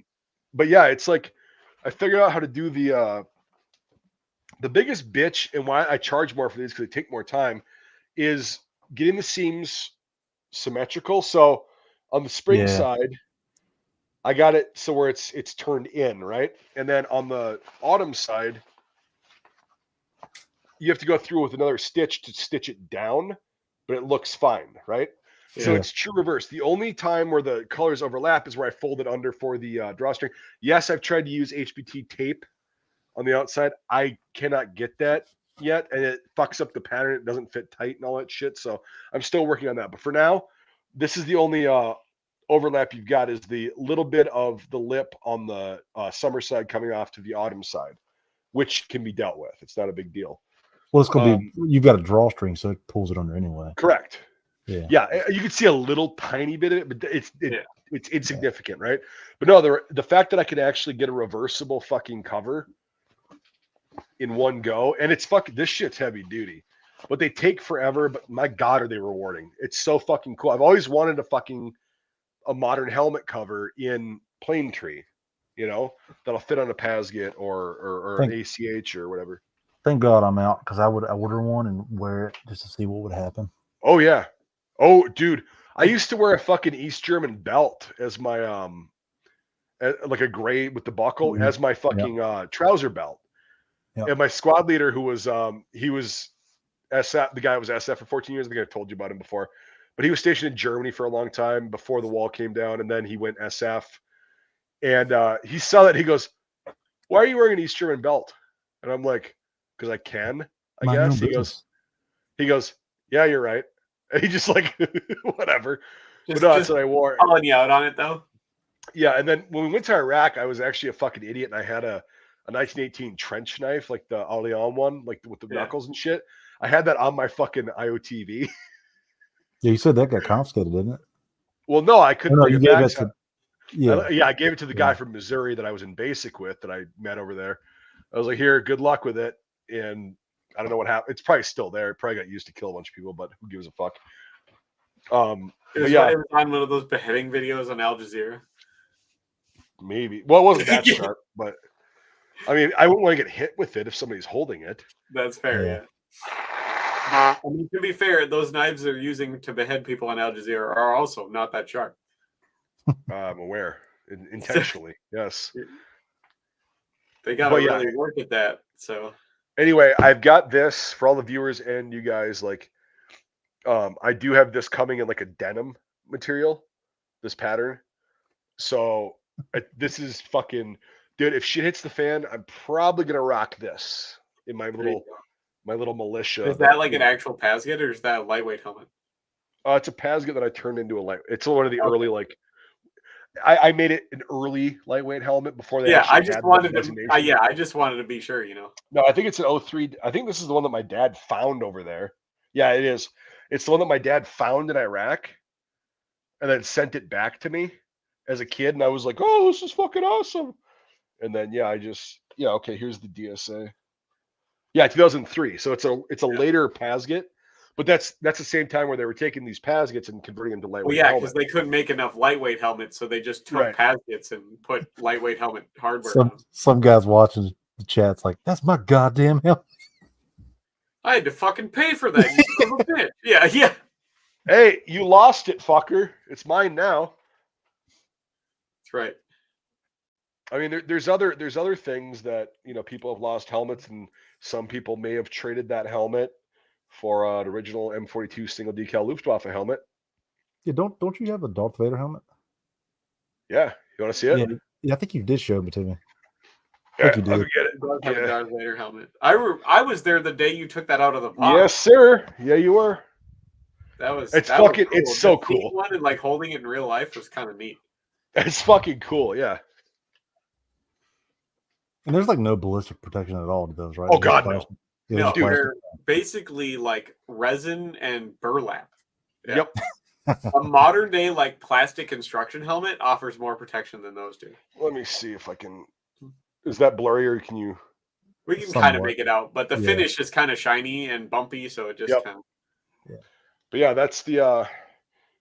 And there's ways to tell if it's a repro or legit, and this one's fucking legit. So, I'll have to make a video on that, but I don't have a repro. I was gonna buy a repro and shoot. You did. No, I think I was telling you because I know Devin and I were talking. I was like, I want to get a repro and go out and like say that we're gonna shoot this one, and people will be like, no, and then we shoot the repro, and they're like, yeah, shoot the repro. Fucking ruin history. Yeah. It's like, no, this is made recently. Like, I'm not going to shoot like a 22 long rifle go right through both sides of that thing. Oh fuck yeah! Yeah, dude, a pellet gun would go through this fucker. Yeah, but and also you can't lay down with it. You can't kneel. We can't get like our hand on a grenade or whatever, like demolition range. I'm like, hey, check this out. It's ballistic proof. Yeah. Underneath the helmet. Millions of dollars from pandering to fucking 12-year-olds. But yeah, so there's that. It's a fucking shitty design, but I had to have one. Yeah. It was one of the holy grails. It's a rare piece of history, yeah. Yeah, it's so fucking stupid. It's so stupid, it's comical. Yeah. You're gonna have to do like a function test wearing it, like in the video first. Be like, let's see what it's like going prone with this thing, and it just there's no way. Yeah, there's no fucking way. The Stahlhelm sucks enough. Yeah, this thing goes twice as far down, actually more than twice as far down than a fucking M18 or M16 Stahlhelm. So, but yeah, I mean, I think like Devin remember bought it and like he was here when I opened up. We actually may have the unboxing video on my channel, and it was just like it's just so fucking cool. But my God, like, and there's only a few hundred of them left in existence. Well, they just disintegrated, you know. So, well, most of them got crushed in Basra, like with bulldozers and shit. Like, oh, it's military equipment. We don't want them to have that. Do you Well, ever I see was those? super happy that I got mine because I got the M8003, Yeah, the actual nice one, and mine was like unused. It came with like the fucking wax paper around it still. Yep. So it's in that fucking teal. It's tan and it has like the teal fucking salad and then the net, and it's all That was sewn in it. one It's cover. okay. So desert colors are very weird. Like, I didn't realize like how pink and teal were actually like naturally occurring Common colors, hues yeah. in an actual desert, not like semi-arid. I'm talking like an actual desert, like Iraq, Saudi Arabia, that area. And Oh, Mike's dying. Both of those helmets are from Iraq. The M80 and the Darth Vader helmet, they're Iraq helmets, yeah. yep. I wonder whatever happened to all these, the ones that were on display in New York. They probably got thrown into museums and collections around the U.S. because at that point they were just fucking hats. It's like, Yeah. Who It gives Or a was they shit? were probably like, all right, people, well, we really don't want to pay to take down this garbage, so each of you take a bunch. well, it's funny because they're all brand new and they're Yeah. all fucking. Those are like M15, so they're the iron fittings. So they probably literally found like a couple warehouses full of those and just sent them back on a ship instead of like actually capturing them on the battlefield like they Well, were yeah. trying to claim. But like at the time, people were like, "Oh, we captured all these; they're all fucking dead," But it's like, no, you found a warehouse. That's Yeah, what you did. you They're way raided too a supply shiny. depot of shit. Yeah. Yeah. Yes. Yeah. Well, I have an Iraqi M80 helmet that a guy that was in Desert Storm, he sent it to me for like dirt cheap back in the day because he Yeah, was one of like, the "Hey, actual like Korean made M80s. yeah, you've seen. I think you've seen it, Yeah. Devin. It's still in the OD. It's still in the Yeah. fucking. It's unissued. He said he found it in the fucking warehouse in Desert Storm with a couple other helmets. So he grabbed that and he's like, "Yeah, I don't really collect helmets anymore. I don't collect this shit. So if you want it, it's like I think he sold it to me for like $40 shipped." And I was like, "Yeah, it won't leave my collection. It hasn't." But he's like, "Yeah, I didn't get it in combat. I got it off of a fucking shelf in a Found warehouse." it in a warehouse because like Which is fine. Like that's cool. Like it still came from there. And there was a lot of I've actually run across that a lot. Like there was some people, yeah, it's a nice example. Yeah, and this one Yep. it's what's unissued. It's got the teal fucking Yep. liners that dyed your skin green and everything. Yeah. Yeah. So Yeah. but I love this cover because it's like a salad, but the net is also a part of it. Right. Yeah. It's all one piece, and I'm like, that's actually really cool. So Yeah, it's a very sweet piece. Yeah, So- yeah, that's a famous picture, yeah. Yeah. Anthony was asking about where it came from. This was a Iraqi war or Iraq issued helmet to certain individuals. Yeah, so it was issued to the Fedayeen, which is literally means men of sacrifice. So it's basically this fanatical group of young Sunni Muslims who were completely and faithfully loyal to Saddam Hussein. And Uday, his son, Saddam's son, was the leader of the Fedayeen. And Saddam himself and Uday were both obsessed with Western culture. Flintstones, we'll talk about that in a second, and specifically Star Wars. And they thought in their fucking weird, fucked up, drug addled, yes, they did drugs. They fucked hookers a lot. I saw the little island things they have. It's very creepy. They thought that equipping the Fedayeen with a Darth Vader replica helmet would be fucking intimidating, and it was to the Iraqi people. the logo people, but it was just a joke too. Yeah, because you can't fucking prone with that. You cannot shoot with it. You have to stand or kneel, and that's it. But yeah, the Fedayeen, they wore black. They actually put up a hell of a fight to the coalition forces when they were going in 03. They were one of the last units to actually give. Yeah, there's a picture of that. Yep, those guys put up a hell of a fucking fight. Did it pretty good, yeah. Yeah, for just being barely armed militia. Like they had AKs and minimal ammo and shit, but they really gave hell to the coalition forces. Well, they also had a fuckload of RPGs for some reason. Yep. Yeah, they did. And Yep. specifically had a fuckload of RPGs. So it's cool stuff. Yeah. So, but yeah, the Fedayeen were a very small. They were like I think 1 or 200,000 people total. Like I throughout mean, the years. but you gotta people also gotta remember like or 200,000 people for Iraq is a shitload, but they also had a standing army of like 4.5 million. Yeah, it was a big fucking army because they had just got done fighting Iran. Before the U.S. invaded Iraq, it was the 4th largest army in the world. Yep. Behind the United States, Russia, and China. Yeah, because they just got done. Like, people forget about the Iraq-Iran war. That sucked. That was a, like World War I and modern war put together. That blew. There you go. And it lasted almost 10 fucking years. And they just sat there and slaughtered the shit out of each other. Gassed each other, artillery each other with fucking like laser guided fucking missiles and crap like that. Yeah, it was not good. Shit. And they were, we were supplying both sides, which is fucked up. But like, what do you know? The U.S. Woo, rah rah, America. Let's make some money, baby. Exactly. Politicians making money, but yeah, so they had been through the ringer, and their military was very fucking weak, but it was very numerous, and you had a lot of people that had. It's basically, if it's the equivalent, in my opinion, of like the U.S. military, the guys that were in Iraq and Afghanistan, and then all of a sudden Iraq and Afghanistan's done. Those guys are training the new guys. Yep. On how that war was fought and all that shit. And that's where it's kind of the equivalent of that, of like, you get all these old timers that were in the Iran-Iraq war, if they fucking survived, who are holding officer positions or like high up leadership. Yeah, exactly. And then they're training these guys. The thing is, like, when my dad was there, he was there very early. He was there in 2004, in OIF 3. And the thing that he noticed about the newly formed Iraqi army, that they use a lot of the old officers and shit. Like, they vetted them and they were like, okay, well, this guy's probably not a terrorist. Okay. Well, terrorist, we use that in colloquial terms, but like, this guy's probably not going to kill us, whatever. That's a lot of them were in before Saddam came to power. Right.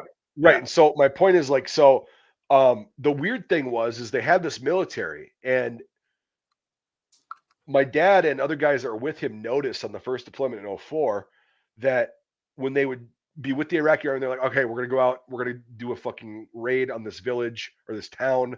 Here's the objective. Here's all this shit. They brief the officers, and the officers are like, and then they'd be like, okay, let me know when you're ready to go, when your troops are ready to go. And they're like, we're ready to go. And my dad and his guys were like, no, you're not. Like, your guys don't know what you're doing. They're like, the officers would be like, no, I know what we're doing. So that's all that matters. And they're like, no. No, it had to be that way, because if they would tell the lower people, they would inform other people and shit like that. Yeah. Right. But here's the thing: is they had no NCO corps. No, the officers talked directly to the enlisted. Yeah. Yep. And it was kind of like World War I, is where the officers run the show. You've got NCOs, but they don't have the power that they do in Western militaries. Yeah. Like, in the U.S. military, the NCO is literally the backbone of the fucking military. Yep. And there, it's basically a glorified messenger from officers to enlisted. Yes, exactly. And if you get that lucky, and so they had that disconnect. And then when they started to incorporate, the NCOs have power and will promote the guys who are exemplary and like doing a good job to NCOs, and then teach them. Then they started doing a lot better. It's like, okay, the officers and the enlisted. What also doesn't help, like, their economic stuff, which is so shit. So after 10 years of the Iran-Iraq war, like, they had this massive military because of that 10-year conflict. But, like, they didn't have the ammo or the weapons they were done anymore, and they didn't have the economy strong enough to No, rebuild all that. That's why I said they were bled dry, and it's like, that's why I kind of sort of equated it to like the end of like Iraq and Afghanistan for us. Yeah. It's like we've been bled dry militarily and whatever. Yeah, but at least we had fucking bullets and guns for everybody. We're a paper tiger, but like they weren't they weren't in a position to be that. So it's, when we went there in 91 and we're like, oh, we steamrolled these guys. The 4th largest army or 5th largest army in the world. Well, yeah, because it was, they didn't have anything to fight with. And they had nothing to fight with because it had all been used up. The manpower, the equipment, everything like that. And yeah, I mean, had we faced the 1982 Iraqi army, had the Iran-Iraq war not happened, it would have went a lot different. It would have been a lot worse. It would have lasted probably 10 years. Yeah. Because like those early guys going into cats are fighting. Those early guys going in like 2003, 2004, finding fucking SMLEs and Martini Henrys and shit Yeah. Damn. being used. Yeah. Yeah, and it's insane, but like no, Iraq is cool, and I'm glad to have a lot of the surplus shit from there. And like I got a bunch of cool stuff when I was there. Yeah, now that it's all gone and that shit's like skyrocketing in value and crap, you know? I'm not selling it. I just No. have it, you know, when I It's have just kids, definitely cool stuff to have. I'm gonna be like, when they're old enough, I'll be like, yeah, here, check this out. I got this when I was in Iraq. This is an Iraqi uniform Yeah, from this that way time when you period. die, so you know, your better half can donate it all to the Dragon Man and he can misrepresent it all and Oh God, no, she won't. She won't do that. yeah. $50, all of it. Yeah. It's gone. No, I got really lucky on there was one thing where there was a time in Iraq where I was like, because they were wearing the soldiers they were in a transition period of wearing chocolate chip and like this pseudo Marpat shit that was made in China. They were like going through a transition period at that point. But they were wearing the guys that I was working with, the Iraqi army guys were like chocolate chip wearers, right? Yeah. And so, but it was like this cheap shit made in Korea and stuff, but it was still what they wore as a uniform, and they had insignia and shit on them. And it was weird because one day I got into touch with one of the US guys who was in charge of distributing the uniforms and getting rid of the old ones. If like somebody got out or got fired or some shit. I'm like, where'd all those uniforms go? And he's like, oh, we burned them. I said, Yeah. well, Can you save me one? I was like, yeah, I'm a historian. Like, I like this shit. He goes, all right. He gave me a time. He goes, come by here, and as much as you can carry, you can take. And I didn't see a fucking thing. I'm Deal. like, all right. Yep. All right. So I filled 2.5 duffel bags. I gave a lot of the shit to the guys when I was there, like the guys that were with me. I gave them Iraqi uniforms Other and shit. Like, collectors and stuff, yeah. yeah, like guys in my unit, and they're like, holy fuck, where'd you get this? I'm like, doesn't matter. And so, but I still have a big fucking supply of, or not a supply, but like I have a big stash of the uniforms with the insignia, like the fucking decorations and shit that they have. And they were about to be burned. And this guy says, yeah, you have exactly 30 minutes to not be Grab here. as much shit as you can. Yeah. Yep. You're not here. Grab it and then fucking take off. And this never happened. And I was like, deal. So I was just fucking, I was trying to pick through. Yeah. I was trying to cherry pick, but I couldn't, because it was There's only a not half enough hour. time. Yes, you're just. And I was just fucking stuffing bags full of shit. Yeah. And I got in trouble with customs when I was sending it back. They're like, this isn't US shit. And I was like, correct. Like, what is this? I'm like, it's Iraqi army shit. And they're like, yeah, this isn't, you can't send this back without a fucking note from your commanding officer or some shit, because I don't want to be liable for this because it's considered a war trophy. And I'm like, no, these are our allies. These aren't like, this is not enemy combatant shit. They're like, it's still considered, and they gave me this the fucking rule that had been written. The description of what they and I'm like, classify as a God war trophy. damn it. And so anyway, I talked to my commander, who I didn't get along with that well, but I said, dude, it's for unit history. It's all this shit. And he goes, all right, give me the piece of paper. He signs it. I gave it to the. He was probably just so done with shit that day, and he's like, "It's not drugs and crap." Well, he knew me too. He knew that I was a fucking nerd and I wasn't going to stop.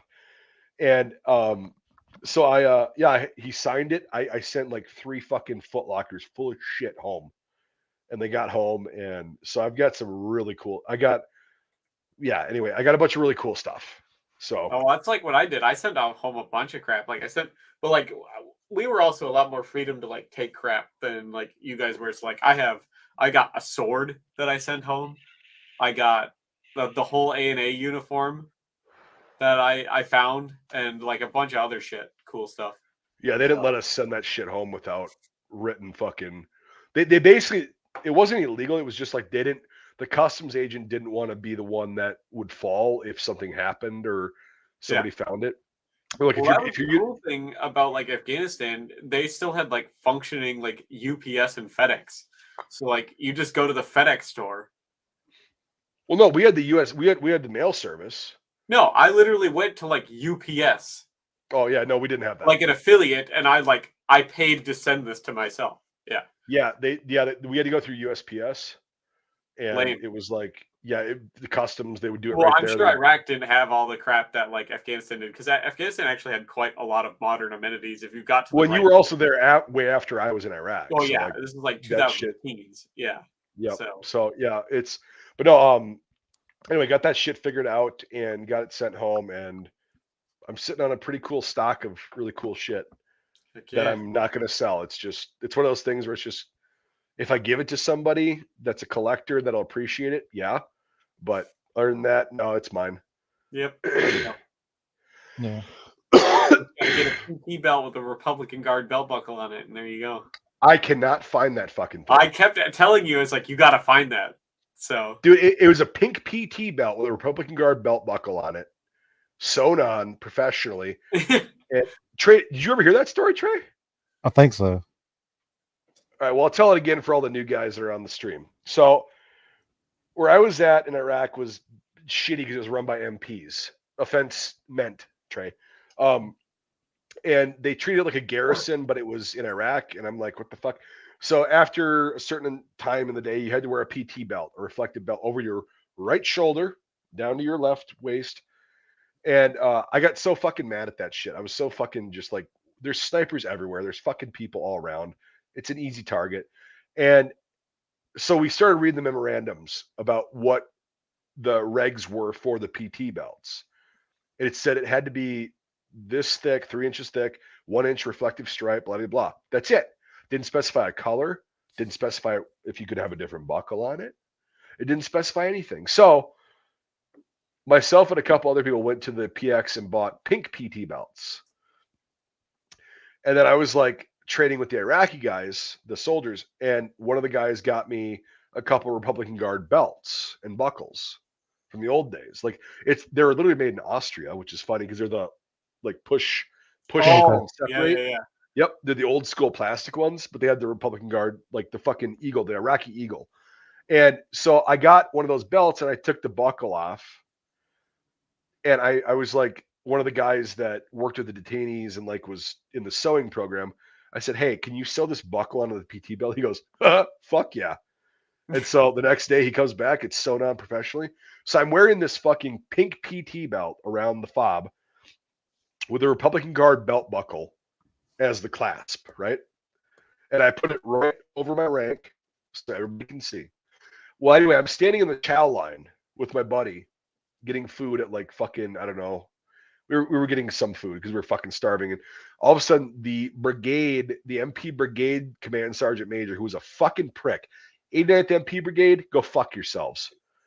Anyway, he's standing in front of us and he's talking and shit, whatever. And I'm like, okay. And he looks back and he does a double take and he goes, hey, warrior, what you got on your uniform?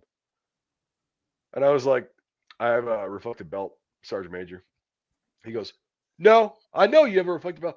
Why is it that color? I said, well, the memorandum doesn't specify what color it has to be. It has to be 3 inches wide and it has to have a 1 inch fucking, just regurgitating the regs back to him, right? Just fucking verbatim. And he goes, that belt buckle, that's an enemy combatant belt buckle. I said, negative, Sergeant Major. It's a historic belt buckle. It's a Republican Guard. You know, I just went on and fucking whatever. And he goes, that's not authorized. You can't have that. You can't wear that. I said, well, as per the memorandums that, you know, was sent down by blah, blah, blah. It doesn't specify. I'm totally, yeah. And he goes, yeah, but, and I was like, I just looked at him and I just went, Roger, Sergeant Major, I understand your frustration, but I'm totally within regs. He goes, oh, okay, War, I got you. The next fucking day, I shit you not, a memorandum comes down. Yep. No other colored PT belts, and the buckle must be the buckle that was purchased with the PT belt, right? Or some shit like that. Yeah. Did I stop wearing it? Absolutely not. I fucking wore that thing, and he bitched at me, and he was like, "I'm gonna fucking where's your NCOIC?" So I got my NCOIC, and he goes, "How you doing, Sergeant Major?" Yeah, your private here he's out of regs and everything. He goes, nah, he's wearing a reflective belt and everything. Did you see the new memorandum? No, Sergeant Major, I've been too busy to look at that.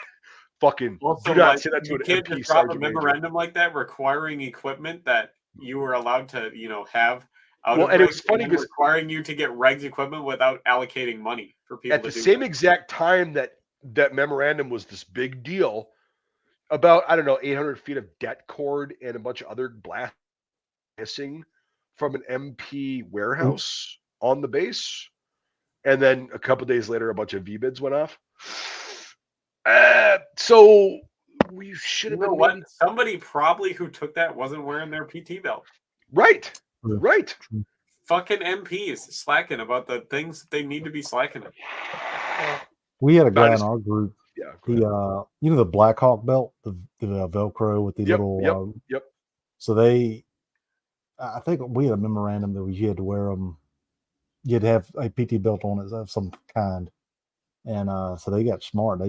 They bought reflective stripping and sewed it to the belt. Yep. So they, where's your PT belt? So they just like lifted their shirt and their belt There was you their go. PT belt. And they're like, got me. There you go. Yeah, at least they didn't fucking But spend at least the those are the entire good MPs that are like, you're technically correct. Yeah, they're like, Off got you me. go. Yeah. And this guy was, you're technically correct, and he didn't yell at me after that. He just turned around and said, "Enjoy your meal." I said, "Will do, Sergeant Major. Trust me, I'm getting 2 fucking tuna melts on fucking wraps. It's gonna be amazing." And then he actually went and made several people drop a fucking entire memorandum based on a fucking PT belt. Some people are drunk with power. Yeah, well, he was. And if Well, 'cause I one would night- expect somebody to be drunk with power, it would be an MP. An MP Sergeant Major, Command Sergeant Major. And so I should have known, because I did know this guy, because there was one day where I was walking back after some shit had gone down for several days. I was just I was running on like probably an hour and a half of sleep for 4 days. And I was walking back to my job site, and I had my PT belt on the wrong shoulder. I had it on the left versus the right. Ooh. And I'm walking, and I did not see this guy. And all of a sudden I hear, "Hey, warrior." And I'm like, "What the fuck?" He goes, "Hey, warrior." "Yeah, right here." And I'm like, "Oh, fuck. I know the voice." Okay. He goes, "Something wrong with your arm, warrior?" I'll get your belt in a second, Trey. And he goes, "Something wrong with your arm, warrior?" And I was like, "Negative, Sergeant Major. Like, I'm fine." He goes, "Yeah, because it seems to me that your PT belt is on the wrong shoulder. And if there's something wrong with your arm, you can go to the cache and get that taken care of." And I just like rolled my. It was at night. I don't know if you can see me, but I rolled my eyes. I was like, "Roger, Sergeant Major. Yeah, thanks for checking me. Very important shit." And then I went and did the thing. He goes, "Oh, I just want to make sure nothing's wrong with your arm." And I'm like, "You're a fucking cunt." But karma was fun, because the day I was leaving, finally got to leave Iraq after 3 days of being stuck there because of bombing and shit. He was on his way back from leave. And I said, "Hey, Sergeant Major, good to be back in Iraq." And he goes, "Yeah, motherfucker, shit." Walks by me. And I was like, "Yeah, it's the last time I'm ever going to see your ass. I don't give a fuck." But yeah, he was just like, "Yeah." It's a legit thing Oh, now. I didn't know excellent. it. Yeah, I didn't know Yeah, it's a excellent. legit thing now. Yeah. Somebody Dude, started selling them. Fuck yeah. I mean, it was so like, I started wearing at the beginning. I also got in trouble. I got into trouble a lot. Well, we all did. We were National Guard infantry guys attached to active MPs, right? So we didn't like their little shitty dumb rules, like the garrison rules. And I started wearing 2 PT belts. I was like, well, if the sniper's going to hit me, I want to give him a fucking accurate place to shoot right above the X, so he can actually make it count and I'm not wounded. I can just die and be done. My family can collect the fucking SGLI money and we're done. And they didn't like that. They didn't get that dark sense of humor. But yeah, that's a fucking awesome idea, the belt. Yeah. Apparently, like I said, apparently somebody started producing and selling them. That's awesome. Well, you could just buy that Velcro strip. Yeah, that's what I'm saying. Somebody and put it on anything group, you want. Yeah. Yeah, somebody on our group did that, but apparently somebody, for whatever reason, I guess same memo came out, so they started making it. That's awesome. Yeah. Yeah, fucking. I mean, I always say I hate MPs, and I do for the most part. I did meet a lot of cool MPs, I will say that, but they were all E4 and below. Well, yeah, the ones who don't give a shit. Yeah. Yes, and they were all E4 and below, and I met some douchebags too. Like, I think Trey, I told you this. I don't know if I told it on stream, but like that fucker that I was there. So I was there probably about 3 months in country, and this new MP unit came to replace the old one, and this guy comes up to me. He goes, hey man, yeah, what unit you from? And I'm like, Wisconsin Guard, the patch and everything. He goes, oh, right on, yeah. What's your MOS? And I'm like, 11 Bravo. He goes, oh, what the fuck are you doing here? And I'm like, I've been asking myself that question since we got here. I was like, good question. He goes, well, yeah, I mean, like, why would they send you guys here? Like, MPs are just infantry, except we deal with UCMJ. And I was having a bad day. And I was like, all right, I'll bite. And I'm like, okay, I don't claim to be an MP because I'm not, and I don't want to be. And it doesn't matter because you are, I'm not. But I said, okay. And I was like, you think you're infantry? He goes, yeah, we clear buildings and shit. And I was like, okay, cool. I was like, how do you adjust the headspace timing on a 249 saw? He goes, well, the same that you do on a 240. I said, okay. How do you adjust the headspace timing on a 240 Bravo? He goes, well, the same that you do at 50 cal. I was like, no. Like, no, you don't. I'm like, what the fuck are you talking about? And he goes, well, that's not vital infantry stuff. I'm talking about like kicking indoors and shit. I'm like, so you're telling me that you don't know your fucking weapon systems in and out, backwards and forwards, upside down, and right side up, but you're infantry, right? And he goes, yeah, but that's not vital. That's not vital infantry stuff. I mean, like, I never even shot a 50, and I know how to headspace a 50. Do you know how to time one? Not necessarily, but I can headspace one. How do you headspace a 50? Screw it in and walk it back 2 clicks. Okay, yeah, that's lazy. Yes, yes, you can. You're getting shot at and doing it, yes, but yeah. Where are my gauges? I have a set of gauges. Dude, I have so many, and I have no idea where they're at. Or you can just be like, or because we had mostly the A1s, they have the fucking quick detach barrel, and it's all headspace. Just slap it in and rotate it. Yeah. So anyway, the 50s that we had, you had to headspace. Well, headspace, yes, you did, because otherwise the fucking thing would. But timing is the real trick, right? Timing is if you can get that fucking thing. So a 50 cal fires at what, 500 to 600 rounds per minute. 4 to 6, I think it is the standard. It's a standard, like, but I mean, you can tweak it, right, with the timing knob, right? On the side, yeah. Yep.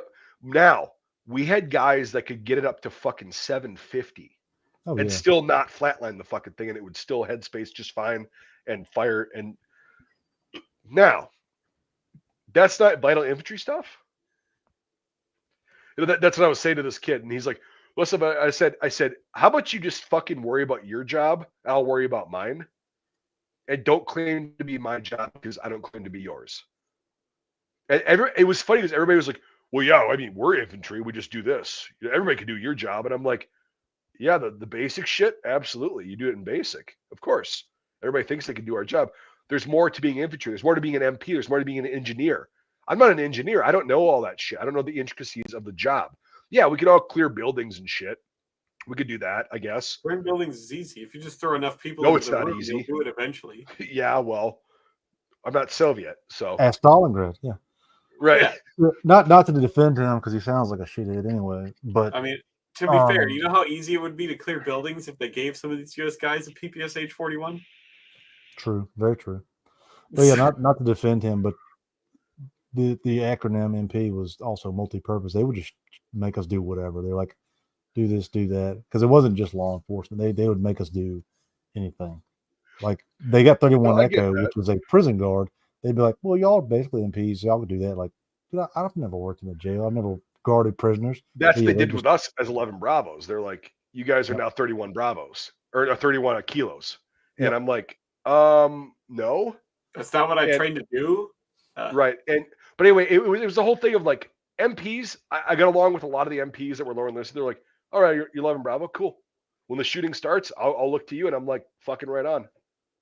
I'll be looking, we're good to go. Like, not a big deal. Because I trusted them. For you when I'm trying to drive home drunk. Yeah. But no, it was a different thing over in Iraq. But like, the ones that and it's not just the MPs. It was a bunch of the pogues that were like, he active duty. Yeah, he was. Well, hold on. No, he was National Guard MP. Yep. Because most of the guys I served with, we were good old boys. Like we weren't like that. The most ones that I knew.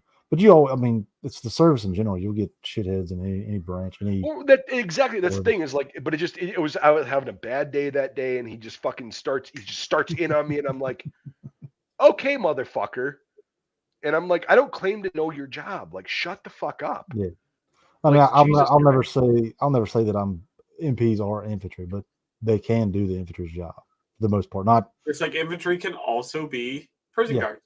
Yeah. Right, and the it's thing just is like, it's the service. yeah, I mean, you're gonna do what they tell you to do. Like you're gonna right, exactly. yeah, But here's the push thing me is there. like, I don't know the intricacies of being an MP, not just the legal shit, but like, I don't know the intricacies of like doing your job, right? There's a level where yes, there's a lot of cross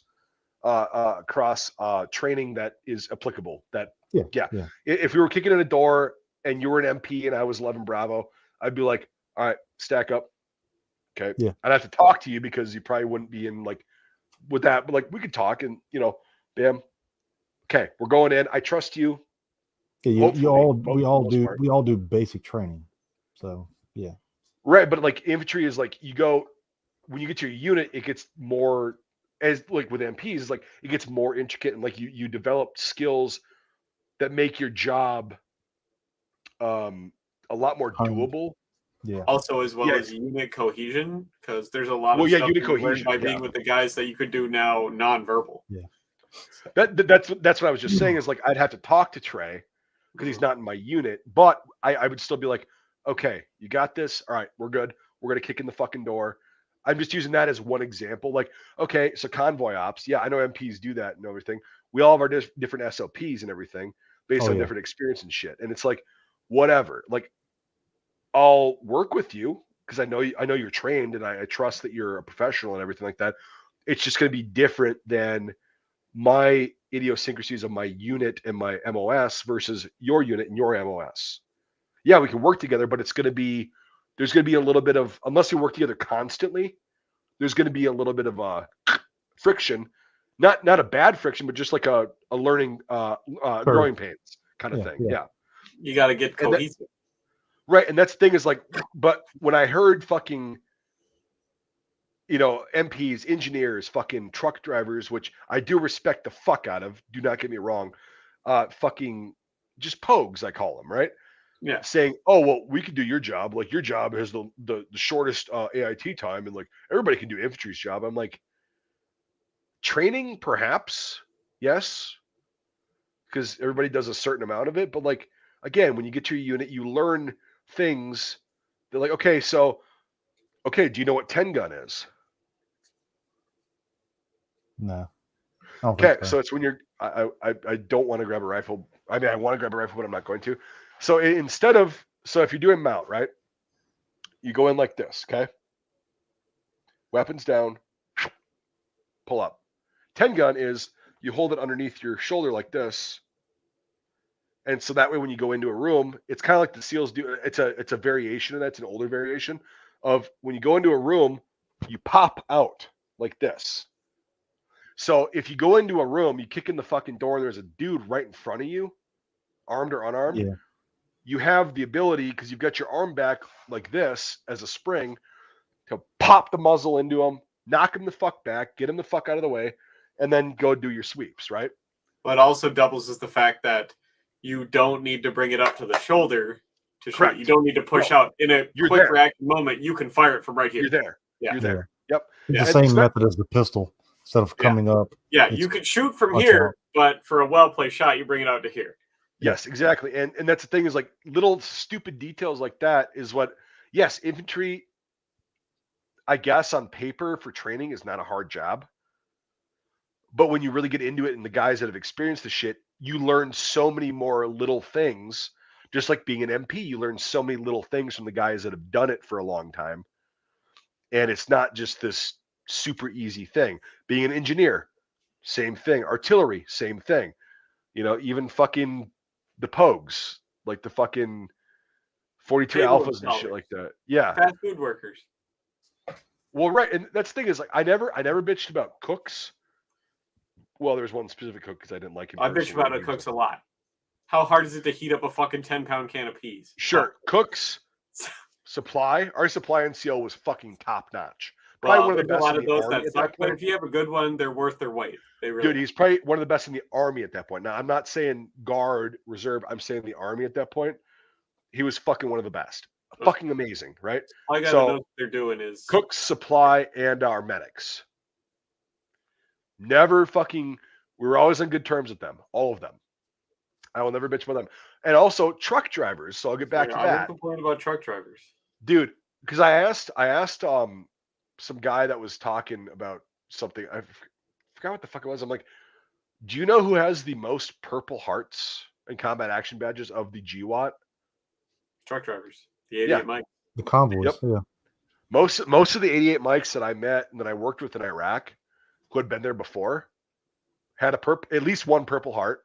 Well, most of them had been IED'd at least once. Exactly. And Yeah. they were the guys that got supplies to all of us because I don't give a shit how cool we are, how badass and Gucci, oh, we're 11 Bravo, we're fucking 31 Bravo, we're, at that point it was 21 Bravo, which was engineers, now it's 12. But whatever, all the combat arms guys, right? It doesn't matter how fucking Gucci you are or whatever. If those guys, the trucks don't get there, you're fucked. You die. Yeah. You're done. Well, You're that's the fucking reason it's they over. attack the trucks and stuff so much is because Yeah.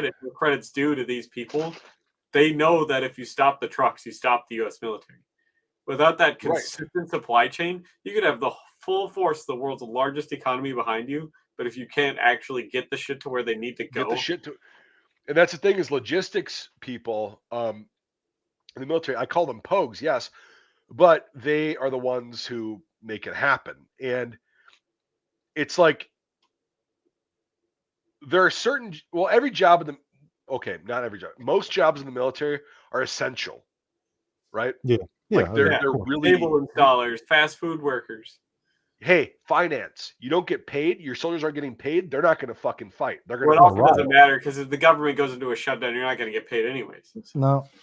Not to take away from what you were saying about all the most Purple Hearts and everything, but we were attacked because we were MP. We drove with them. We were convoy security. Yeah. That has got to be the dumbest MOS. No, not the dumbest MOS, but the dumbest people in that MOS. They've got to be. The ones oh my God, the ones we were attached to. There's a lot of really fucking dumb truck drivers. Yeah. Never said they were smart, but they fucking got the shit done. Yeah. like the ones we were around. We were FTX together one year for 2 weeks annual training.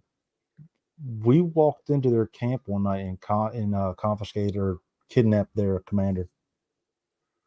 Yeah, I mean, again, pogues do not give a shit about that. They're not on alert. They're not posting fucking Firewatch. It's not their job. Their job is to drive the truck. Well, again, like everything, like fuel point operators, right? Very necessary, right? We use them. We had to. With our gun trucks and shit, we had to fucking get fuel. Well, if there's nobody manning the fucking fuel truck, where are you gonna get fuel from? Okay, you can't move. You're stuck there. You're fucked. All over the place. Put crude oil in it. They run. Right. But no, I'm saying like they do. So. Yeah, everybody's got their fucking place in the military. I just don't. I did not appreciate at all the whole, because I never once said I can do your job. I can do that job. I can do this job. I was like, no, I'm 11 Bravo. I'm infantry. I 100% could be a hot tub polisher. Well, that's mostly an Air Force job, though. Well, no, we're talking Army here. Don't get me started on the fucking chair force. Yeah. I could also probably be a golf caddy. That's also an Air Force job, though. Yeah, it is. It's a fucking AFSC in the Air Force. I could have been a SF. Yeah.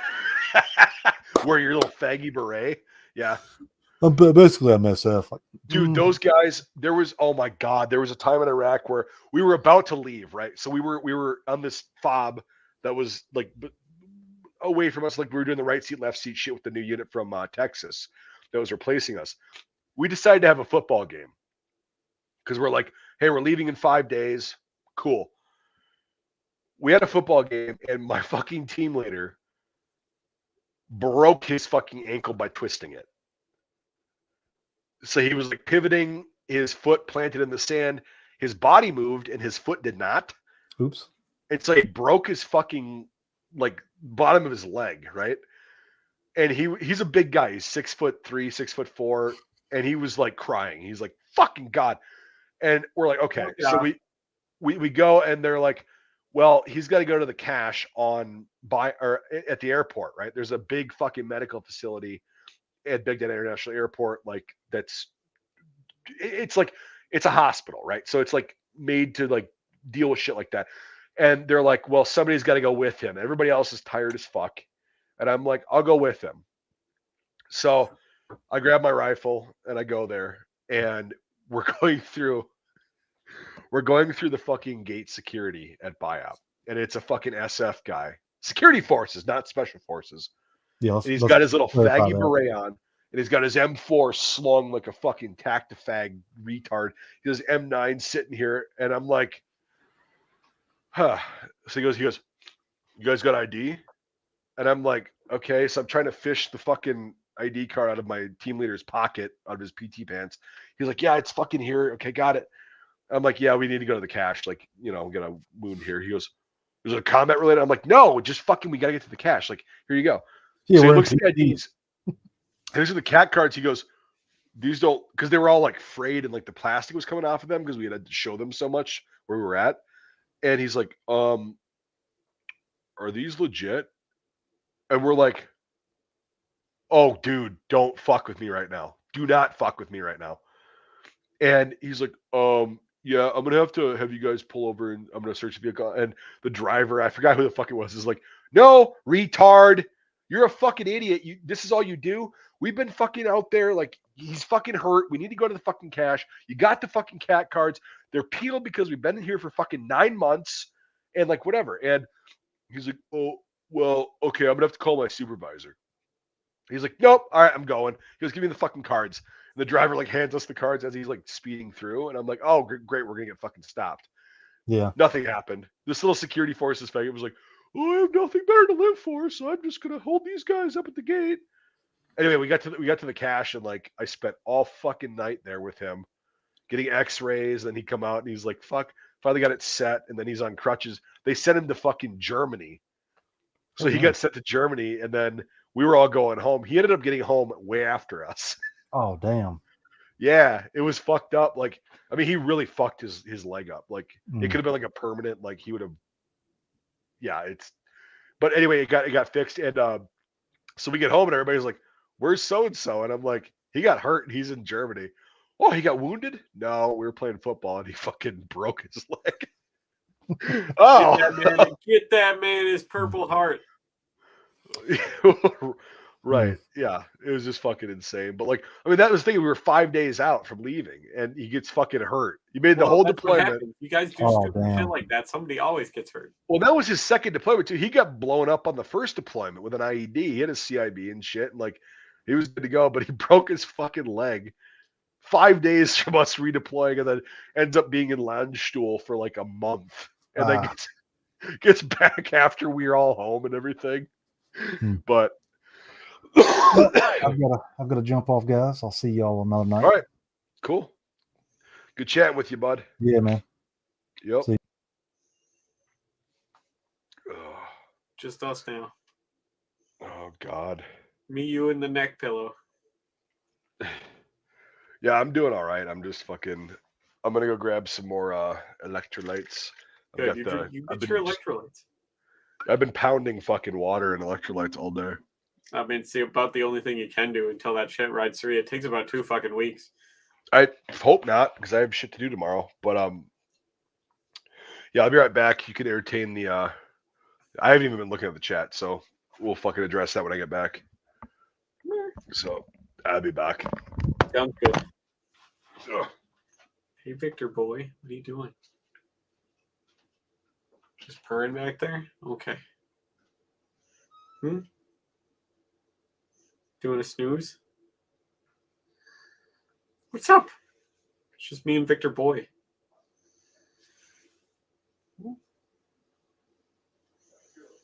Purrs. You comfy back there? Mer. Mer. What are you doing? What did the toilet flush upstairs, Victor? Is that a weird noise? Well, don't care. Just gonna go to sleep anyways. Well, I'm glad you trust me that much, buddy. I had a super cool day. I went shooting today. Got my shit I gotta clean later because I'll be up all night because I'm a night shifter. Couple things to clean. They ran really good despite me putting the shittiest, cheapest ammo through them possible. So I can't complain really. It's a fun day. It's a pretty fun day.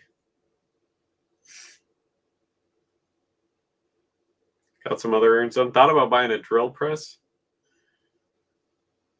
So I brought the 210, the Tokarev, and the 239.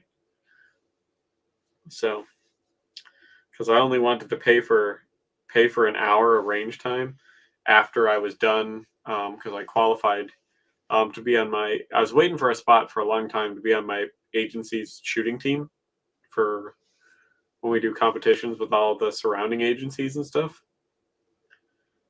So when I qualified and did amazing, qualified and joined the shooting team for my agency.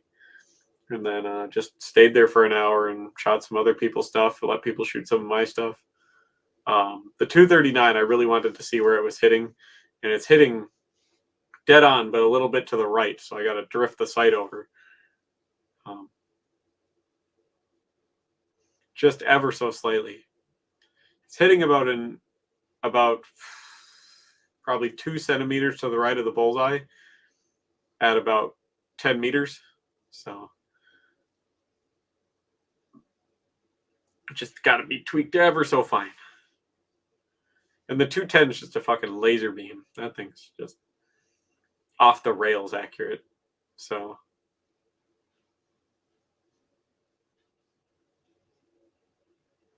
yeah.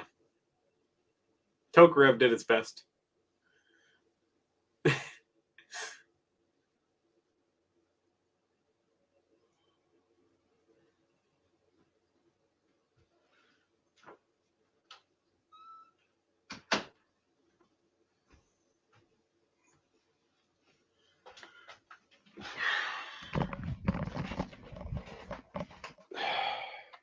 Welcome back. Yeah, thanks. Still dying there. Not as bad. Oh fuck! I gotta piss. Why didn't I piss when I was up? I didn't have to piss until I sat down. Yeah, why didn't you do that? Come on now.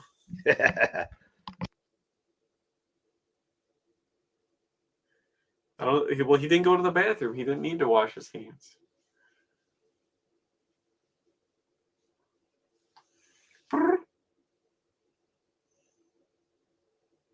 Buddy boy.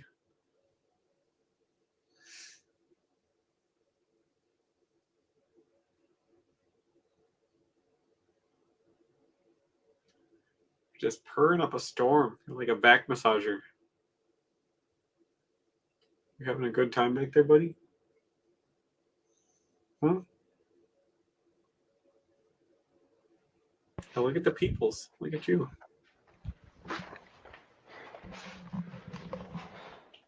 Nasty little fucking kitten. He's almost a year old now. Nice. He's doing good. Chesticles is like 3 years old and still acts like a fucking kitten. Yeah. Well, this one's pretty chill. At least he likes me. No. Yeah.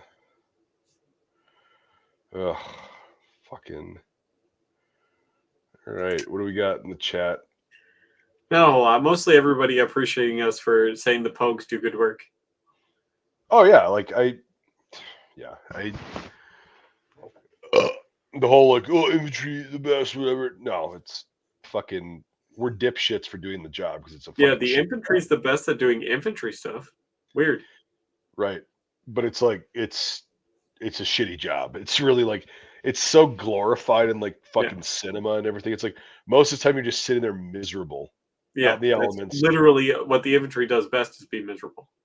Yeah, and then you get your couple minutes of I get to fire guns, and then it's back to your 5 seconds of actual like glory, like this is exactly what I trained to do. Of your entire deployment is not worth it. Yeah, yeah. I get it, but Do you see that Yeah. fucking Austrian shit that I have? The Taz new. I did. Yep. Good stuff. Shitty pattern, I mean, it has its perks. dude. If you see it in real life, it's I have really a set. fucking. I'm sure you do. No, I do. I've had it. I think I wore it on a stream once already. The pants. Maybe, but no, it sucks. Like it's the worst. Like, why the fuck would they adopt that? I don't know. I think their green was just fine. Yeah, exactly. Like they're all They dragons. gotta bring themselves into the modern age. They gotta justify the But budget, or it's they don't get horseshit. an increase next year. This is their UCP. I mean, it Well, looks cool. It's aesthetically pleasing, yes, but like as far as functional, Yeah. no. Well, it's one of those camouflage patterns where it's not really entirely meant to be like a field like effective camouflage thing. It's one of those like status camouflages. Yeah, I know. It's like Yeah. UCP. No, UCP was one of those things where it was meant to be an effective field camouflage and it wasn't. Whereas this was more designed to be that person's easily identifiable as in the military, rather than an effective like I'm trying to hide in the bushes type camouflage. Yeah, which is fucking retarded. Well, tons of people do it. Most militaries do it. Yeah, it's again. I will go back to the UCP because it may have intended to be a camouflage pattern, but it was also a status of like this is the new army. Because they went from M81, they went to the BDUs to that. Yeah. They're like, this is the new army, and it The BDUs are still great. It's a camouflage used by half the world still. also it sucks. I think here's the thing: it's a very controversial opinion, but M81 Woodland is not a great pattern. It's not a for very most places. It's not. it's a very specifically designed pattern for Central and Eastern Europe. That's it. You know, I And mean, it works well in pretty most densely forested areas, whether it be temperate or jungle or anything like that. But it also absolutely blows when it's brand fucking new. BDU, yeah, it's fucking Yeah, terrible. it needs to be washed and faded to be effective at Which all. is fucked. Yeah. Like So, again, I will stand by this. I think the US should have stuck with the fucking jungle fatigues. If you want to do nylon cotton ripstop, fine. cool. But do jungle fatigues in olive green 107 hmm and khaki. Yep, there you go. That's it. That's all you fucking need. Like Mhm. you don't need to wash them. You can wash them, and they do fade a little bit. Yeah, but they're not going to be like ineffective. They're not going to be because they over dye military uniforms on purpose. Yeah. So that and way it's- they can kind of fade in rather than fade out. You get a longer life out of them. But right. And it's just fucking. It's insane to me that like BDU. Like I guess I think it's because everybody grew up with that being the army, right? well, I mean, And especially. I mean, look at fucking 1983 to the Navy didn't get rid of it until 2011. Yeah, let it need to. Yeah, I So, literally think all the branches should just go. Which multicam I used to be a big fan of, and I admittedly was a big fanboy, but I'm like that's also you should have multicam tropic and multicam arid.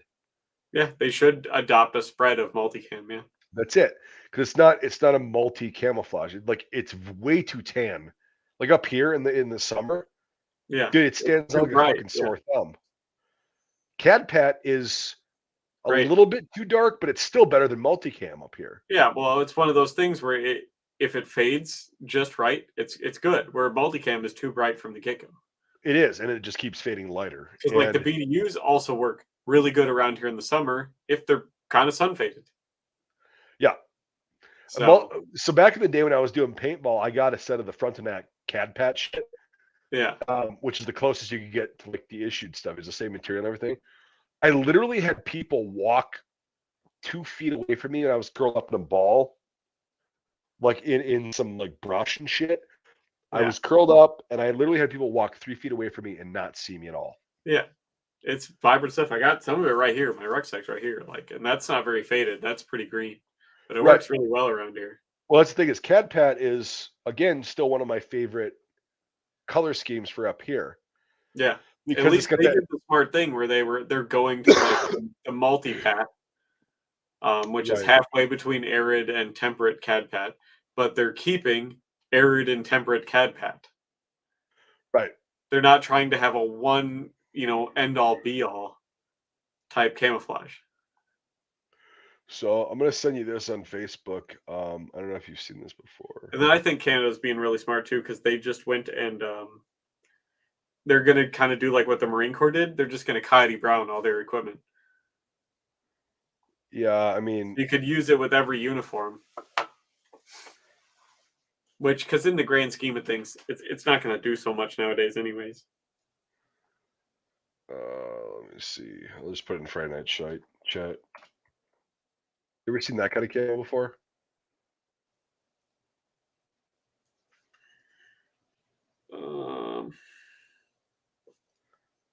Yeah, that's Bulgarian. Nope. Are you sure? Because it looks like the Bulgarian stuff. Positive it's not. Well, it actually is a little greener now in hindsight. It's in kind of that weird Australian colorway. Yeah, I'm thinking about grabbing some of that to make helmet covers out of because Yeah, what is it? What is it? it's a Chinese like Sino Vietnamese. Oh, war. that shit that they used to make the I haven't seen any that's that new. I've only seen the sun faded crap. Yeah. But from like the Sino-Vietnamese war. Yeah. Yep. So yeah, that's pretty good. Yeah, that shit. I'm like, it's in my cart. Yep. And I think I'm gonna get some. Because to me that would be a very because get that again, it's got that relish green. Mhm. That's the color that I always need up here because up here in the summer, the relish green is Shit's most very colorful. vibrant up here. Yep. And it's also vibrant down south. There's a huge part of the country in the middle that's kind of more like It's that prairie arid shit. yeah. Exactly. And this is like we have deciduous forest up here. And it's like Canada, where it's Yeah, very it's out of firmly temperate forest. Yeah. yeah, it's very green, like and vibrant green. And if you've got a color that's too dark, like M81 woodland, Yep. it's going to contrast. And people are like, black is not a natural color. No, it's not. Shadows are a natural color, though. Yeah, and that's what the But black there's is too there much. for. But there's too much black in M81. Yeah, but at least the black fades the fastest out of all the colors. So Yeah, but still, it's too brown as well and khaki. Yeah. Like there's not enough green in it. well, they And I should have think- based the BDUs off of the green dominant turtle rather than the I brown. agree. Yeah. I agree. But like, yeah, it's like fucking. I don't know. It's because here's the thing: is Finnish MO5 Yeah, is okay up here, but it's also too brown in the summer. yeah. Well, it's because know? they got the fucking. They don't have the like underbrush like we have in Finland. Well, that's the thing is like, yeah, here like, I try to explain to people like I've been posting on Discord like we have underbrush up here. We have like, so much underbrush. The about shit four is, like, 4 filled with feet, thorns and shit like that too. Yep. It's dense. Yeah. and it's very light colored. It's very Mhm. light green. It's that vibrant light green. It's all fresh and it dies every year, right? Yeah. And if you have that vibrant green, which Cadpat does, it's a little bit dark, but it does have that Well, relish green. Cadpat was designed for that same crap. It's all underbrush. I know. Yeah. Yep. And so that's what I'm saying is like MO5 is good, but it's too brown. And so is M81 woodland up here. Well, yeah, it's because that Finnish like taiga forest, they have so much. They have the pine trees and the stuff, and then they have so much like Right. moss, that brown moss, and the brown undergrowth. So yeah, and it's like it's just weird because camouflage is very ambiguous is like where it's going to work well, and each pattern works well in a different area. yeah, that's But why a lot of them many are countries have different camouflage patterns. yeah, and they're very specific. Like again, Cadpat works well up here because it's the environment it was designed for. Designed for that. Yep. Woodland too dark hmm and too brown. Even Flecktarn, unless you're laying on the ground, it's way too brown It is way too brown, yeah. for up here. Erdl green dominant, great up here. Works really great Great. up here. Yep. Brown dominant, too brown. It's Too brown. dark. It stands out. And it's like the list goes on. And but I mean, all around the country, it's different. Like when we were in Ohio in July, I'm like, this is really green, but it's also very brown. It's very multicam. The underbrush does not exist. Yeah. Because the canopy is so thick that it just you can't have the underbrush. And like I'm like, well, then it would work great. Well, their trees are a lot hardier because it's not as fucking cold there. Also, they weren't clear cut. Yeah. All of our shit was clear cut like 150 years ago. Yeah. And it's a pretty new forest up here. And in Canada, it's not. It's an old forest, but it's still very green because it's got the underbrush because it just decided to grow that way because it hadn't been fucked with for years. But like, yeah, it's weird. Like multicam tropic works well up here too, but it's also, I will admit, even though it's one of my favorite patterns, it's dark. It is dark. It's one of those things where it does benefit from that sun fade, though. It's like, yeah, it's like CAD Pat. I would put it on the same. I prefer multicam tropic to CAD Pat. Yeah, but it's the same problem. Same phenomenon. It's overdyed on purpose.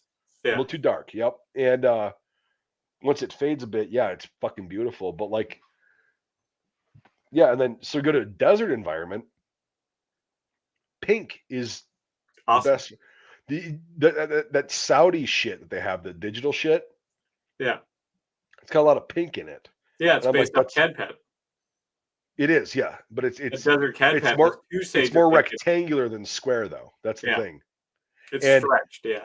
It's stretched, but it also, like, I would see that working because the Kuwaiti desert camo, when we landed in Kuwait in 2009, they were wearing that, the Kuwaiti soldiers, because there was some kind of flu going around, so they had to like fucking gun us, do our temperature thing on the plane. And then also we saw them wearing that in the desert, and it's like, well, it actually works very well. The pink hues in there. Yep. There's a little bit of green, which desert does have. Yep. And it's all about how the reflectivity of the sun is in the desert. Yep.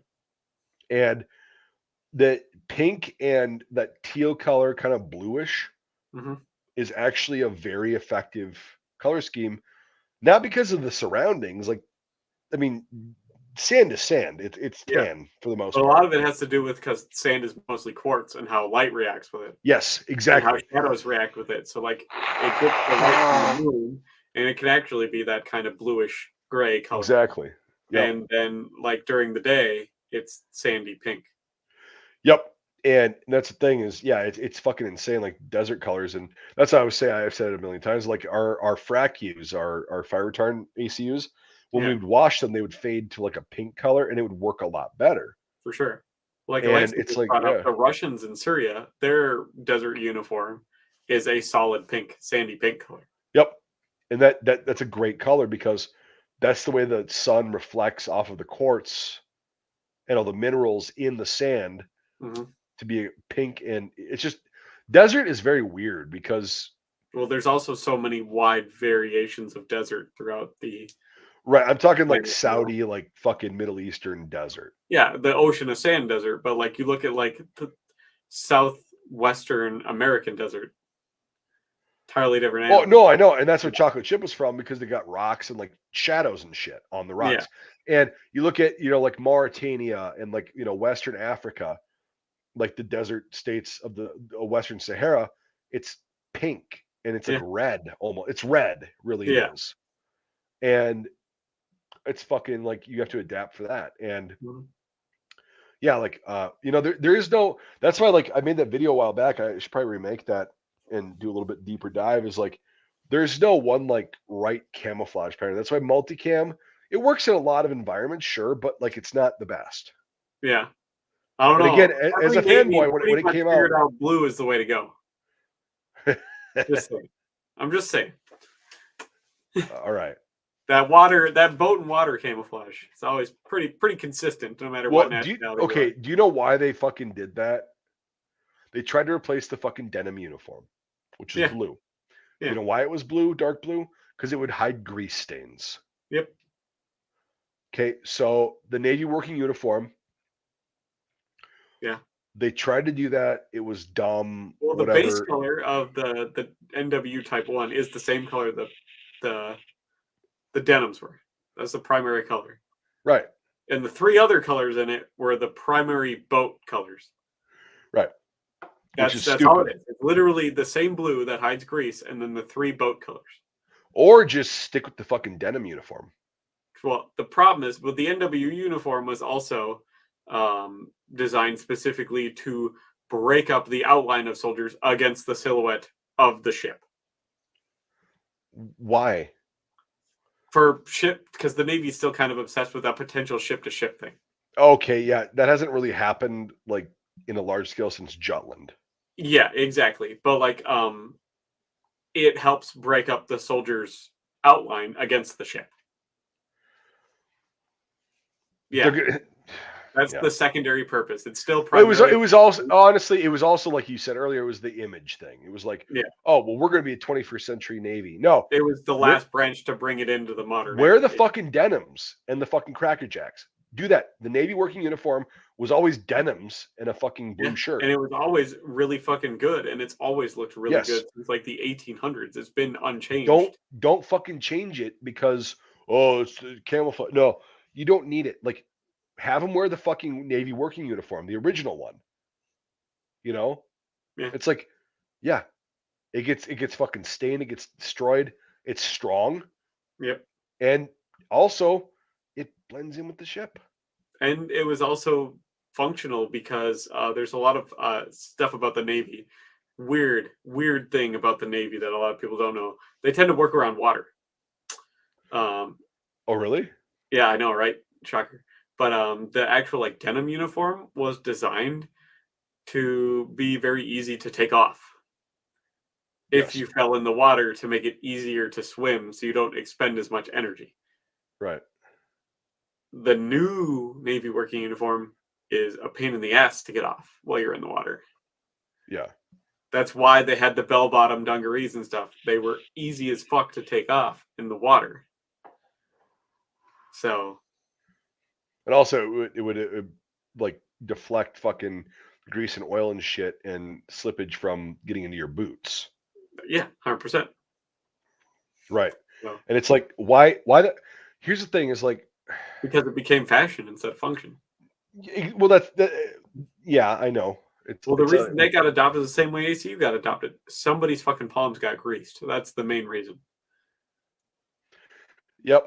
And it was a waste of money, and they should just go back to the fucking denims. We should just go back to BUs for everybody.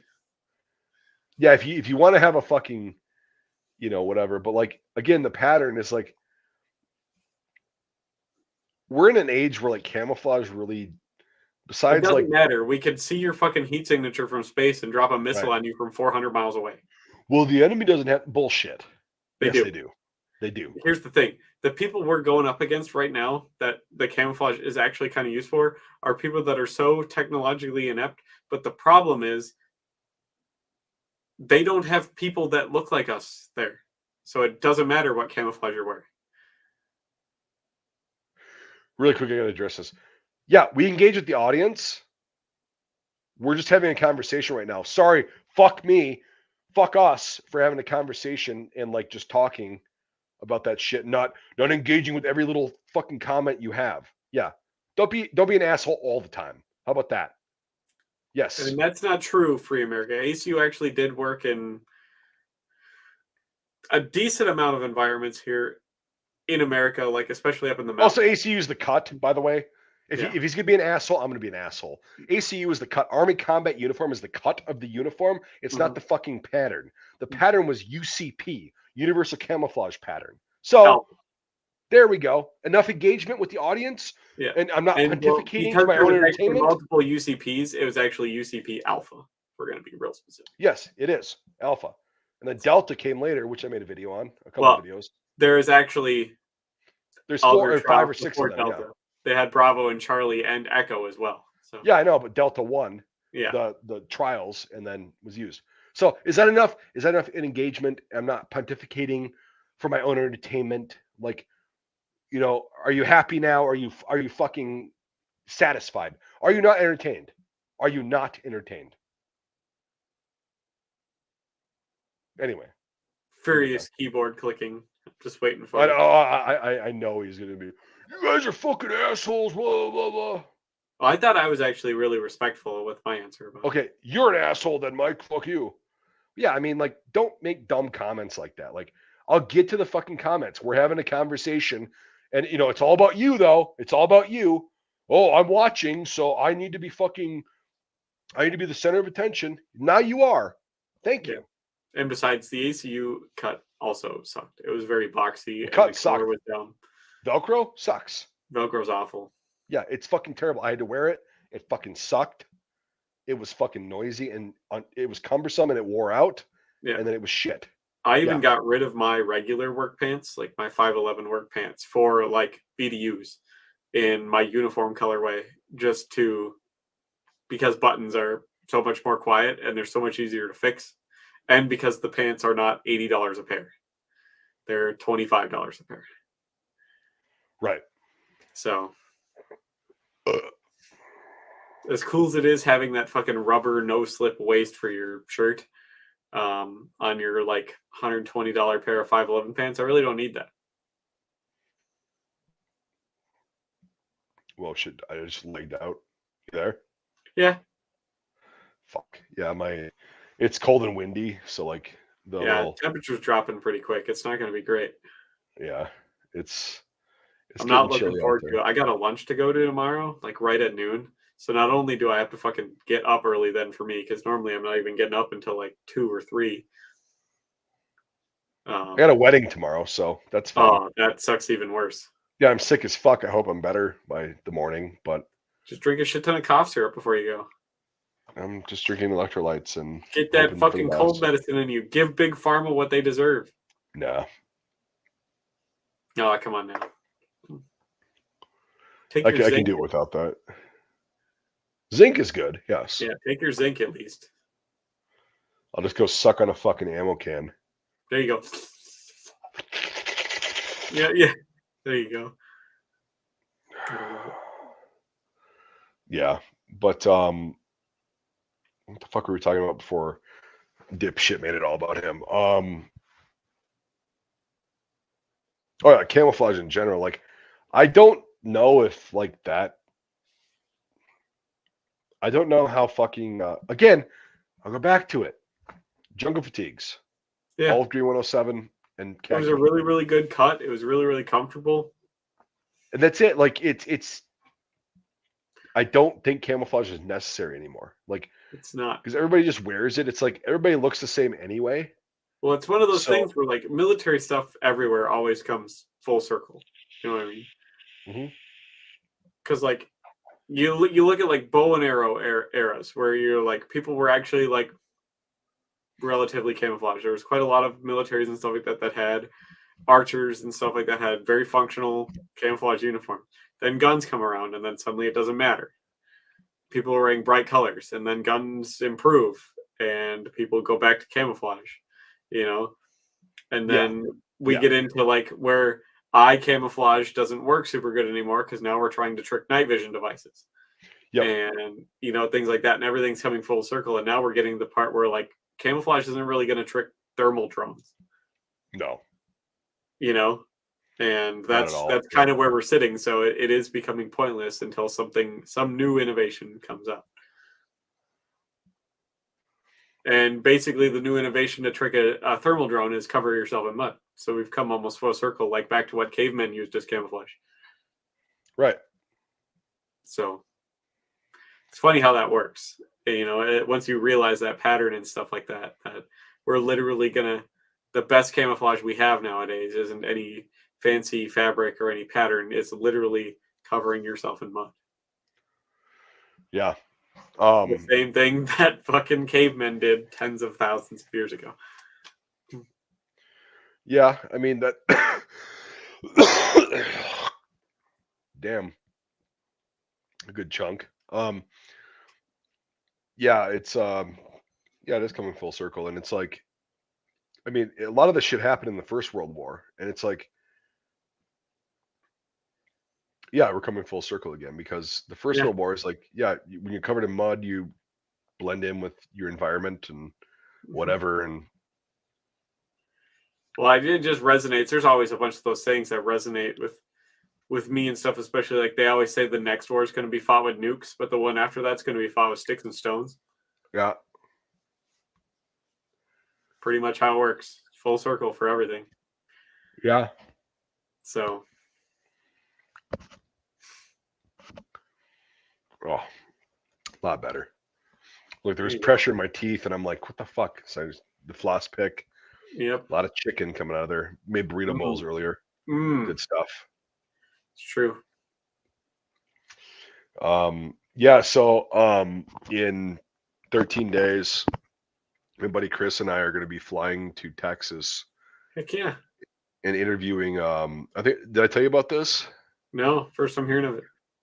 So there's a dude that a mutual friend of ours, James Gregory, the guy that wrote the other 16, Yep. Myth of Sergeant Alvin York, which is a great fucking read. Pick it up. Where the His fuck? 1903 Springfield. Yeah, no, it goes way beyond that. It's not anything to do with like the details of the battle. It's, you should pick it up, Devin. Okay. You'll be fucking enraged, Really? but you won't be surprised if that No. makes sense. Yeah. Okay, I get what you're saying. Yeah.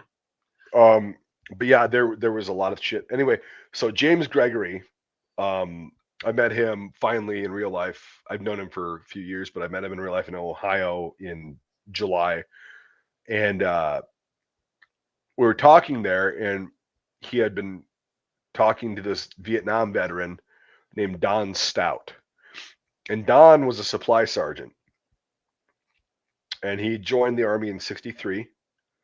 Okay. Did a tour in Vietnam in '65. Pretty uneventful, whatever. Felt like he didn't really do anything there. So he volunteered and got in and deployed again in late ’67 and got attached to the 25th ID. Oh, got his shit absolutely pushed in. Yes. 100%. Yeah. So he's a supply sergeant, and he wrote a book. So James basically helped him edit and write his memoirs, and Don published his diary that he had while he was in Vietnam in his second tour. And it's a day by day. You can see and read the mental state he's in and he gets to. Yeah, the degradation of the like literal breakdown of society. Well, Yeah. it's a breakdown of his world.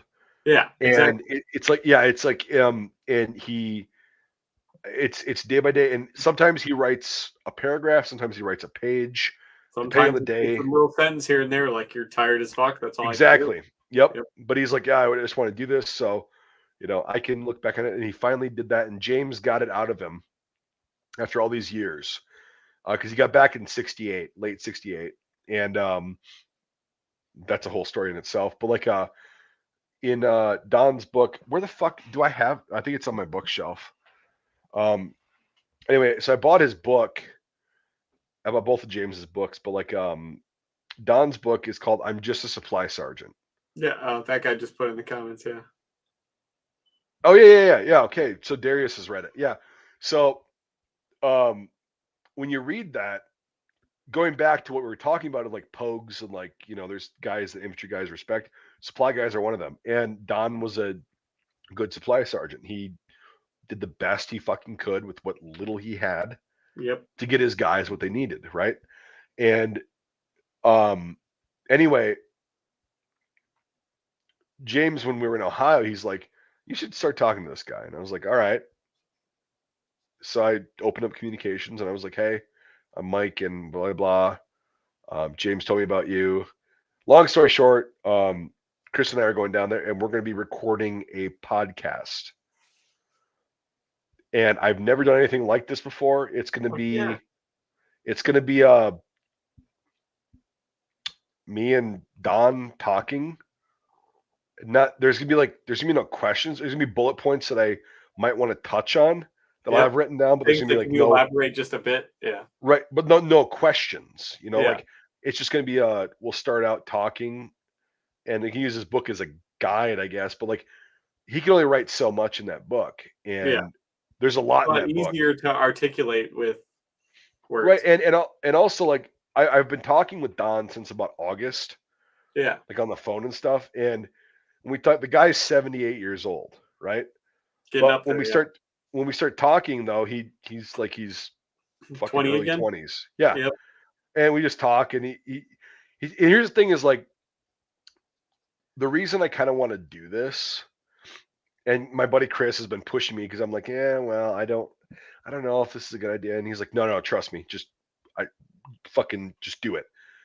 Okay. And Don was more than willing. He's very hospitable, very good guy. And the thing the goal I kind of want to do is just have like a conversation. Like I keep saying that, but I don't know how the fuck it's gonna go. Um, You a just want to live conversation? vicariously through his perspective.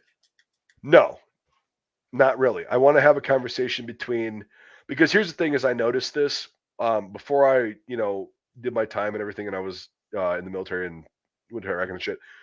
The vets talked to me a certain way. They'd tell me stories and shit like that. Not a big deal. When I Stories you got can't back, tell regular people. right, and then when I got back, it's like, well, that shit just opens up, and it's like again, they're 20 years old again. No matter how Yeah. old they are, they could be 40, It's 60, 90 relatable years to old. everybody throughout Right. history. They're all And then everybody's always the same age pretty much when they go. right, and so it's like, okay, I noticed a difference in the way that I guess vets talk, and I've seen a lot of interviews, quote unquote interviews with vets online, but they're very fucking produced. They're very um forced, I guess is the Yeah, word I they're would use. also really heavily censored.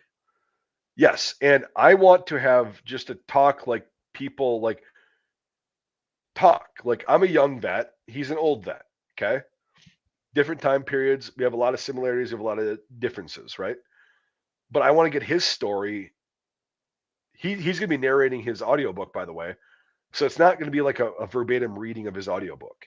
Yeah. That's not what it's going to be. It's going to be a conversation of wherever the fucking conversation goes, it goes. And like if it's in the book, fine.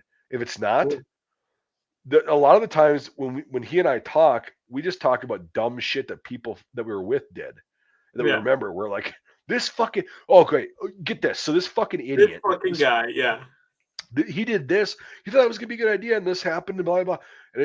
And we just laugh and like whatever. It's And like it's we all like, fucking told him and he did it anyways. And yep. but I guess the point is like I want to just do this and like record it in a way that is minimally edited. I mean, it's gonna Yeah. have to be edited for an extent, but like um not censored. I would say edited, yes, but not censored. Yeah. And I want people to see how vets actually talk to each other, For sure. and not like this glorified. Well, it's always special when when one vet talks to another vet because there's this understanding. Yeah, and it's the thing is you don't got to go into your fucking details about oh god. If it comes up, it comes up. But like, Yeah. it's usually just a lighthearted like, oh, this happened, this happened, this happened, and I want to get from him because he's 78 and he was in Vietnam very early on, and then in the height of it, Yeah. I want to get not just his story like that he's written down told, but like who is Don? Like Yeah. when people read his book, which I definitely encourage you to buy, like Darius has said he read it.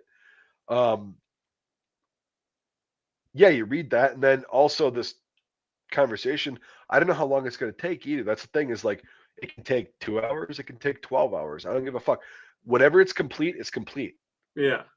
You know, it's like if we just sit there and ramble about dumb shit, that's how vets talk to each other in real life. Yeah.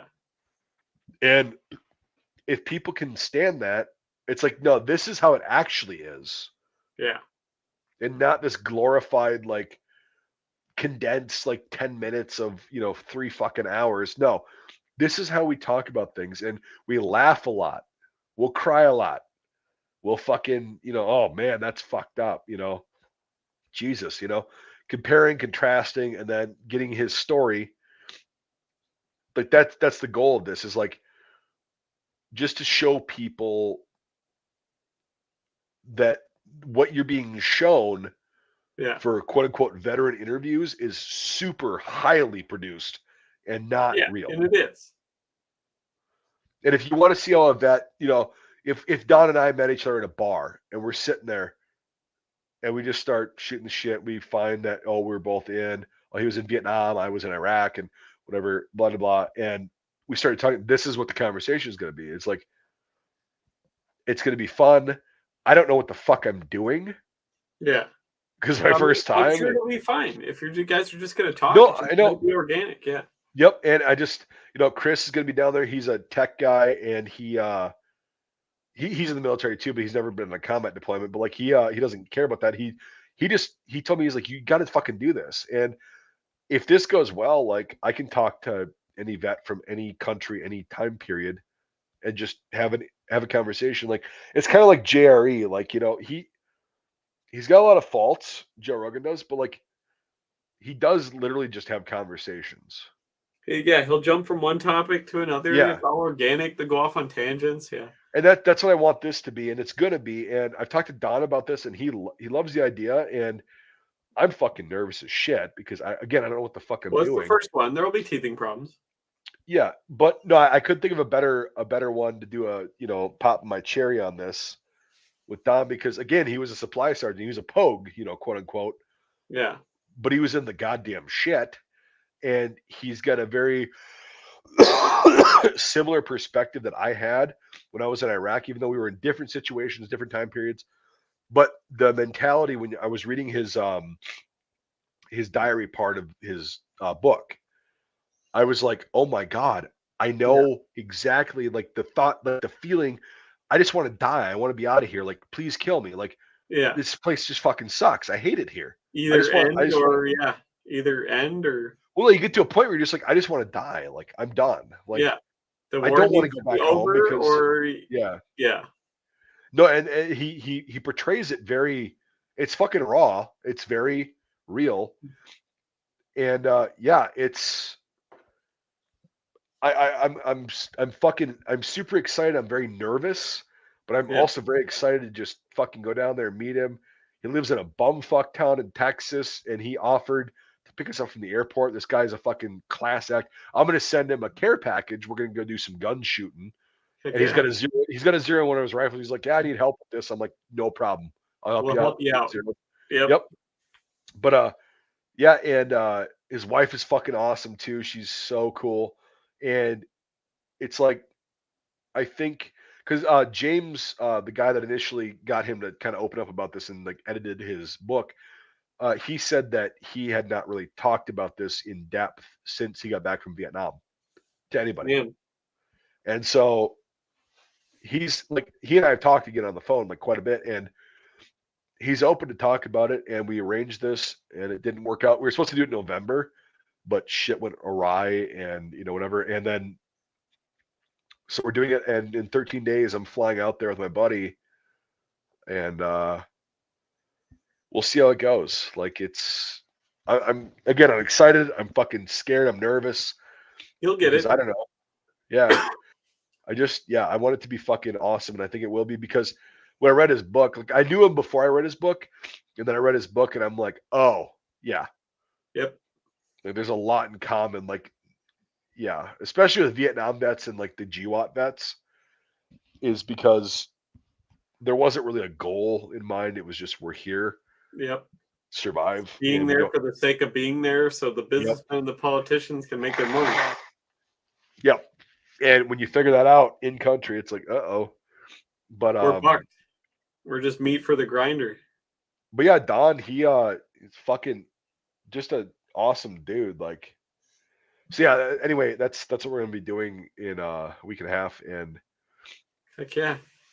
It'll be hopefully it goes well. Like, I mean it'll go well. I'm not worried about like any conflict or anything like that. I'm just like, I want to capture everything, make sure everything's captured from the organic conversation.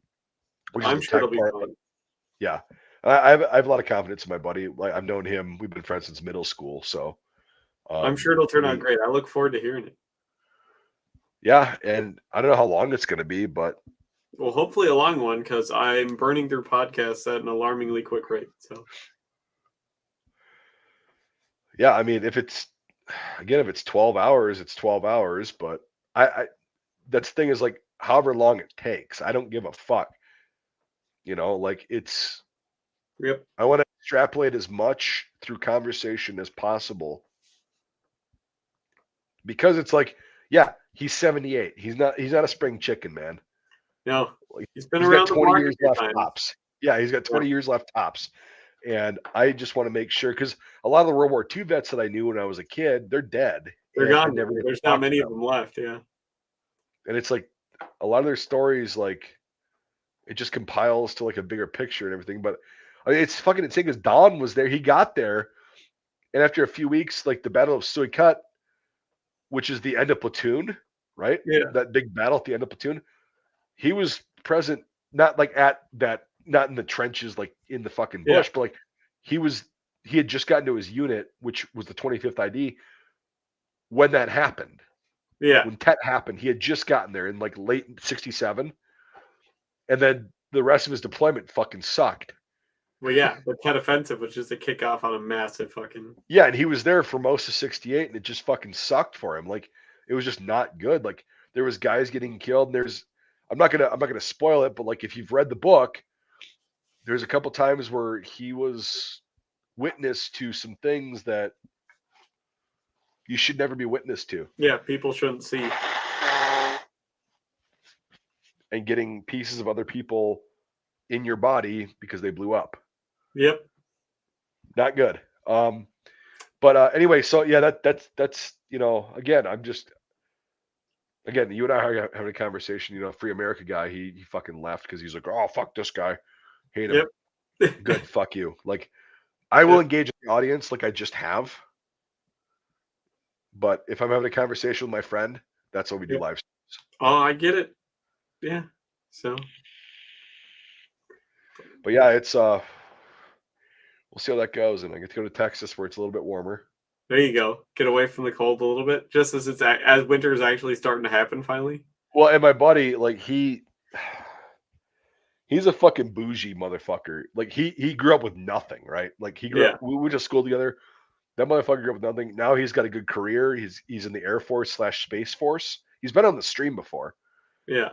and so he's like, all right, I got the plane tickets, and he sent me the thing, like the itinerary, and I'm like, Jesus Christ, it's expensive. He's like, yeah, what do you think we're flying coach? And I'm like, yeah.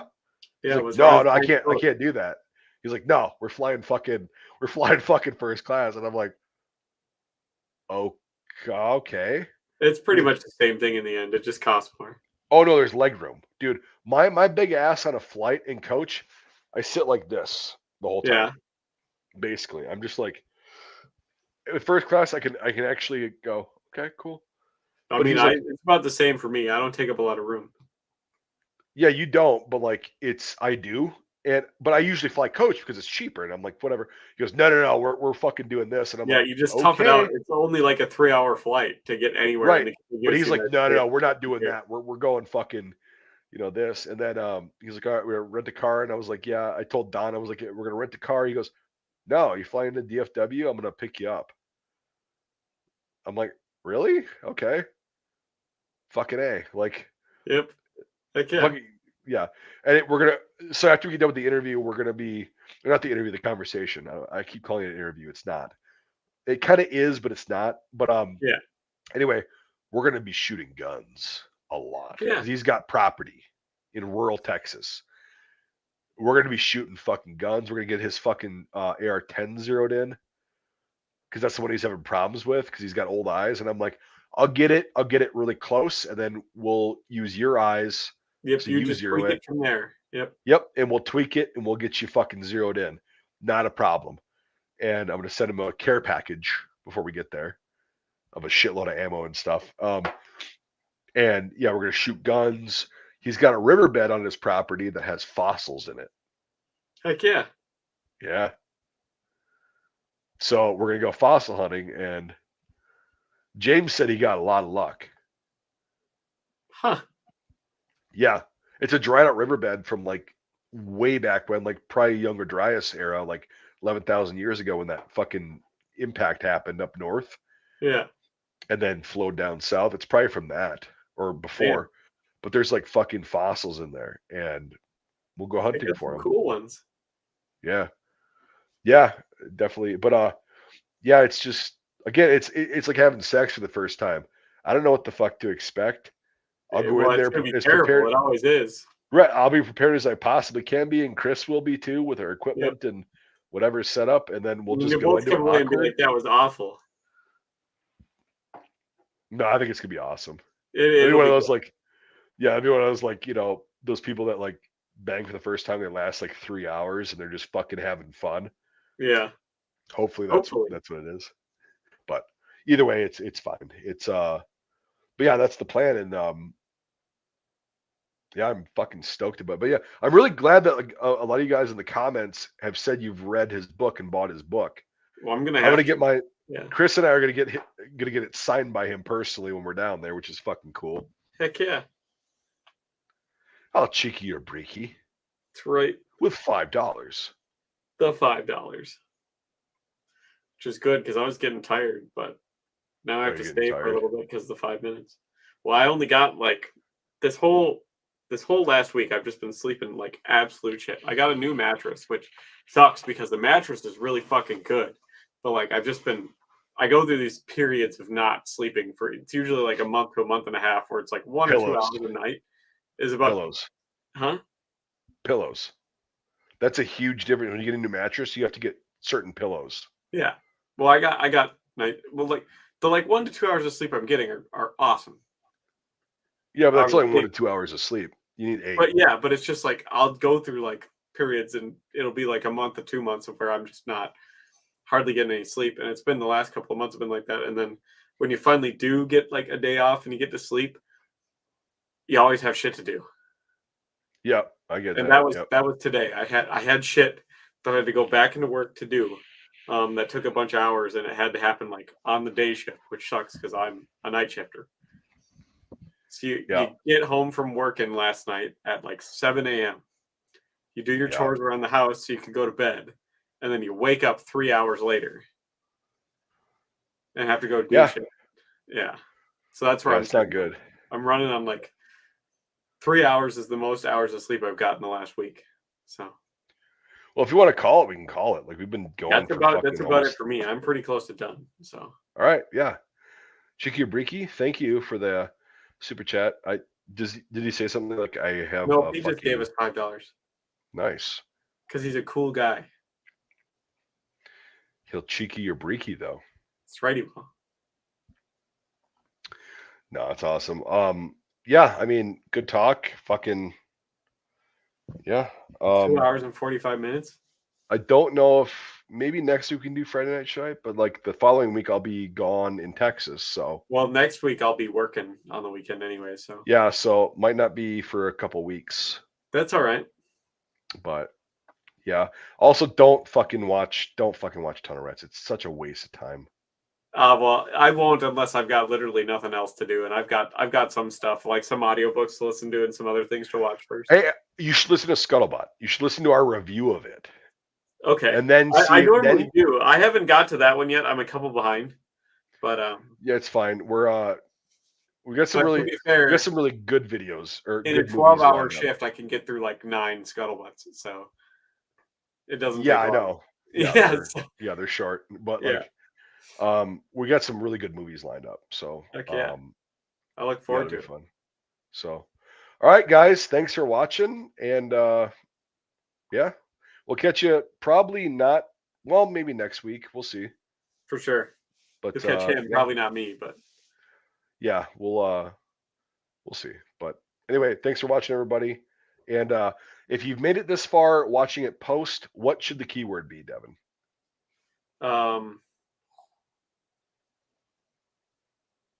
Sandy Pink. Yeah, Sandy Pink. There you go. All right. That'll let us know that you watched it all the way through, or you went through and you're like, give a fucking keyword at the end, which either way is fine. So, all right, gents, we will catch you at a later date.